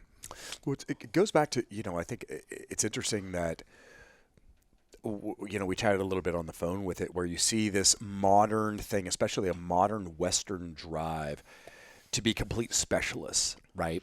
And I've always followed, you know, part of my life vision for myself or whatever the case is, I really respect the old school, like, Renaissance men. You know, I respect the warrior poets. You know, I respect the ancient Romans, you know, who were people that were saying, you should be a fucking badass. You should absolutely be able to go out there and just slay and fucking fight and be athlete. And then if you're really, really good about that, go read a book. You know, and then go practice an art, whatever fucking art it is, you know. Write a poem. Write a poem. Do something, you know, because I think that there was such wisdom to that sort of an ideology of understanding that to be holistic human beings as a part of the spirit, we're not one thing, you know. We're just not. And I think that there's a socialized drive right now that's pushing people in that thing, but subconsciously they still have the urging for like a spiritual practice. You know, they have the urging for an artistic release. They have the urging for an intellectual or a physical pursuit, you know? Yeah. And I think people should embrace that, you know, and I think it's really good when people get onto that sort of thing. It's a big piece of it. The mushroom experience I was talking about that I relayed earlier was the mild one that was like, oh, it's kind of interesting for business perspective. But the big one I had was not really interesting from a business perspective. It was really just, man, it was me. How much of this chocolate can I eat? Oh, dude. Yeah, how much of this shit can I have, really? Bro, I went out to Nick, the other host who's not here right now, and Johnny Martin, who's another really interesting, capable team guy that we should have on. He's wild. If we can get him to show up, you know, and get on a microphone. Oh, we'll get him. But, dude, so we went out all with he has a girlfriend, and Nick and I are married, and we all went out with our chicks. And we got an Airbnb in Joshua Tree. And just, I like how you admitted that you and Nick were married on our. Yeah. I was very progressive of you. Like, very progressive of you. You know, we're open. Yeah. And mushrooms. Yeah, we went hard. But so it Bet was, you did, it was fun. All right. this whole night. Land pipe. It was really fun. Beautiful place, man. Pool, gorgeous space, out in the middle of fucking Joshua Trees, staring at the sky. It was beautiful. But I got fucking bored because I'm like, hey, man, I want to, like, have an experience. We're doing, like, mild stuff and hanging out, listening to music. I'm like, hey, man, I'm bored. I'm going to do something fucking wild. time traveling in the spirit world. Exactly. And I grabbed, like, a fucking, like, handful of these mushrooms. And I did like 5 grams, which is supposed to be a lot. And it was So I don't know how much I did, but it was way more than 5 grams. Because this time, 5 grams is like reasonable, still holding it together. I could barely hold my shit together. This time. It was fucking, like, I peeled the layers away from the fucking world and existence. I was like, holy shit. But I felt, it was like the whole world was revealed to me in a way like the complexities that we have of the world and our social structure and the expectations and the guidance and what we're told to do versus what we have to do. It's the beliefs that we were talking about exactly. earlier. It's like it peeled everything away. It's projected beliefs. Right. None of it's and true. The raw piece of what you have to do is very singular. It's very simple. I was like, wow, you don't have to wear clothes if you don't want to. No. I mean, And you didn't. your life's a lot easier. And he hasn't ever since. This is fucking AI on him right now. Yeah. Your life's a lot easier if you do. Yeah. But there's very few things that you have to do, right? And there's consequence for your actions. But at the same time, I was like, wow, it really peeled the layers away of this whole thing. And I was left with the epiphany. It was like, holy shit, we are all the creators of our own destiny. We can all do whatever the fuck we want to do. We're just so limited by the expectations and the structure that we have. You call that holding your shit together? No, I was definitely not. I was staring up at the fucking we were at the fire pit and my chair fell back and I was just like, I didn't even fix it. I'm just staring at the sky for like hours, just laughing about the inconsequentiality of humanity. It was like, it was wild. That's the craziness right there, right? You know, like when you realize exactly what you just said, like there's so few things that are true. Yeah. The rest of it is just belief and perspective and perception. And like when you realize that, taking apart, you know, I mean, you said it so fucking great. One of the other things I've realized from psychedelics is, well, you were talking about music earlier, right? I remember there was a time when my first experience was with LSD, right? And I'm in my freaking house and all that sort of stuff. And my girlfriend and I, you know, we were having a little trip together and we set up like the different rooms in the house with like kind of different vibes, music, cool. lighting, shit like that. And I walked out of the bedroom into the living room, which is a totally different vibe, like different music, like blah, blah, blah. And it was literally like I hit a fucking wall. I was like, boom, and my mood changed. I was like, all this sort of shit. And I was like, what the fuck was that? And it took me about half a second to go, oh, it's the music. It's the light. It was the whole environment that I had walked into instantaneously and subconsciously. My body responded to it and everything changed about me instantly. That's crazy. Right?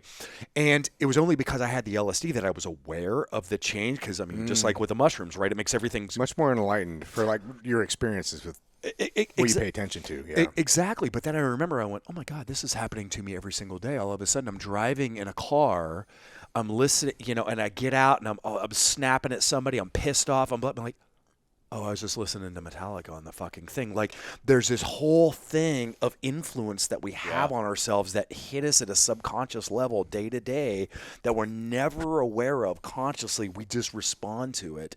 And it wasn't until I started fucking around with the medications that I became hyper aware of my susceptibility of how those things were actually affecting me. Yeah, and to be honest, it wasn't fun at all. Like, that was not a fun experience. No. It was very useful. Like, I feel like I learned a lot.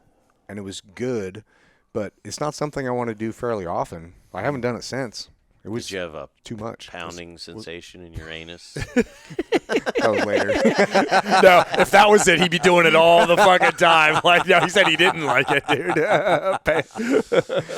But yeah, man, it was wild, and I was like, oh shit, there's something to this. Like there's something to. I think it's if you're open to it though, because you can't take somebody from Ohio who's living a Mark I motto fucking existence and give them mushrooms and have the expectation that they're going to expand the horizons, because you have to be looking for it. You have to be open to it. And I think if you go into it with the intention of like, hey, I'm looking for something more, it'll give you what you're looking for.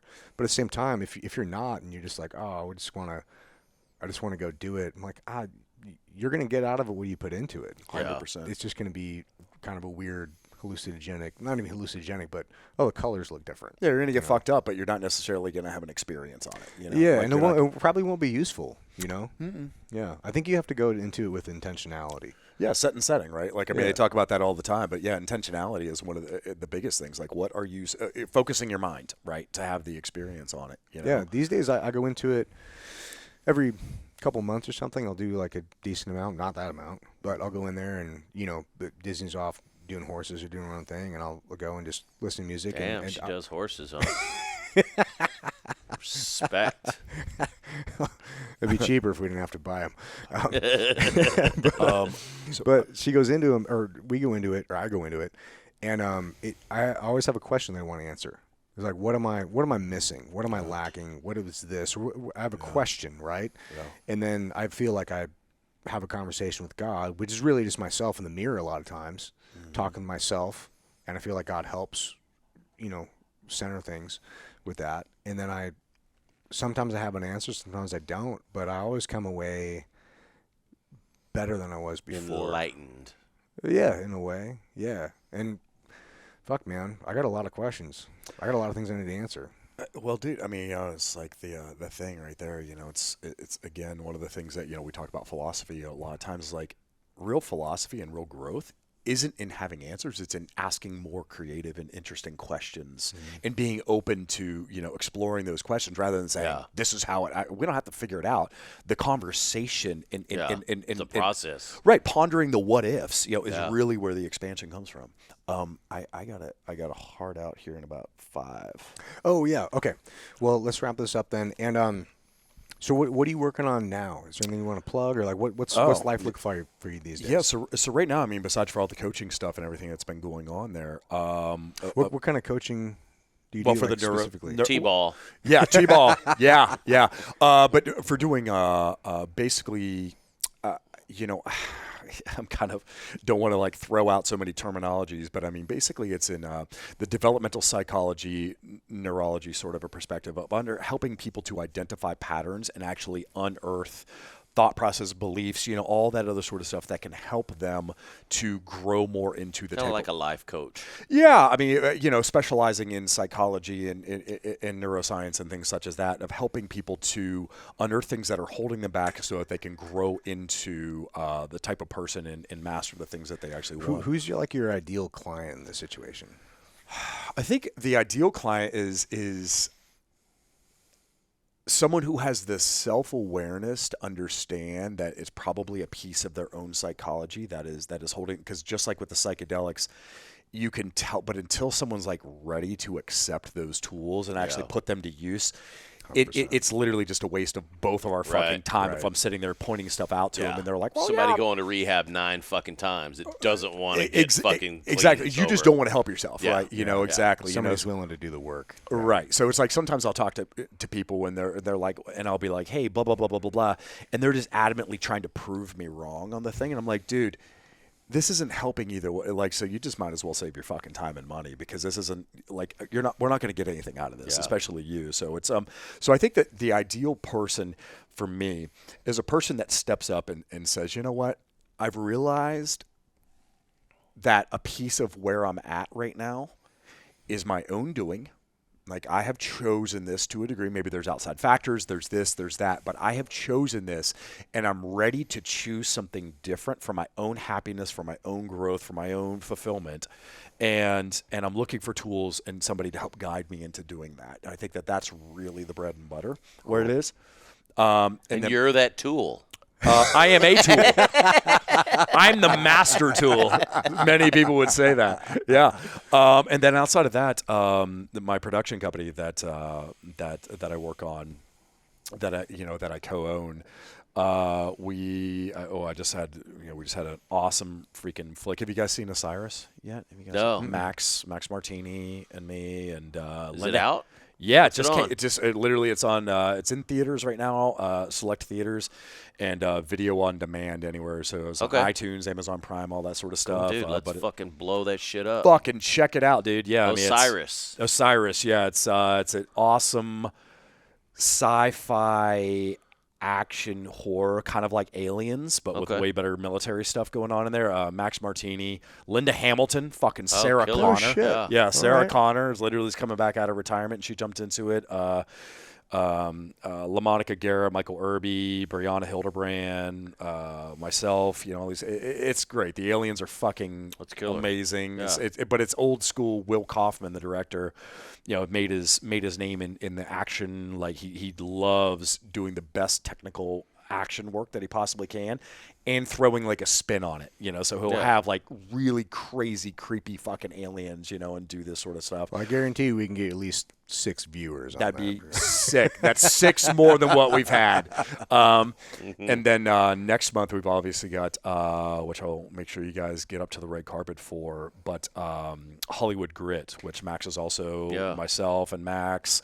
I know you. Yeah, you sent me the trailer. That shit looked fucking dope, man. It's great, dude. We're so excited because it's kind of a new contemporary. I mean, it takes place nowadays, but it's kind of it's a modern day like film noir. So it's almost like a modern day Dick Tracy meets La La Land. Yeah. So we wanted to have that. Basically, the story is like this. Former, this washed-up police detective who just fell into the bottle after his wife died of cancer, becomes just a complete shithead fucking of a PI, alienates his daughter, and his daughter is the up-and-coming singer at this high-level burlesque singing lounge called the Black Room in Los Angeles. And, of course, she goes missing. He starts to uncover, and uncovers the whole web of deceit and lies and crime and everything like that around the club. But as a result, we had like 12 original songs written. Oh, no shit. So it's we hired a bunch of musical theater actors that could actually do the singing and the dancing and everything like that. So it actually has this La La Land style music mixed with the modern detective work and a healthy dose of kind of like asshole comedy, that kind of goes along in there that's too. Our specialty. Yeah, exactly. And it also it'll be in AMC theaters on August 22nd. And video on demand immediately after that. So Sweet. Super excited. Where can people get a hold of you, or is it a separate business? When people get a hold of you on that, or is it your Instagram? Where should they could just hit me right on through my website or on Instagram at official David B. Meadows, or you could just look it up. I'm sure my phone number is on every bathroom stall, around wherever it is, or Kevin's blasting it out to everything going on. Every refrigerator box. Every refrigerator box. Yeah, exactly. Glory hole at bmeadows.com, Is that the website though? bmeadows.com? Yeah, it's at official David, my Instagram is officialdavidbmeadows.com, and then davidmeadows.com is cool. Right. The webpage. Cool. I love it. But, well, man, dude, thank you so much for coming on. I appreciate Brian. you. I've learned Thank you a lot so much, this episode. dude. It's been as always. Thanks, you brother. Yeah, thank you. Thanks for driving down. I know what a shit show that is. Dude, it was a pleasure, man. Just Well, out a there. car like that's got to be fun, man. Fucking rip it, baby. Rip it. Rip it and rip it. All right. Thanks for listening. Yeah.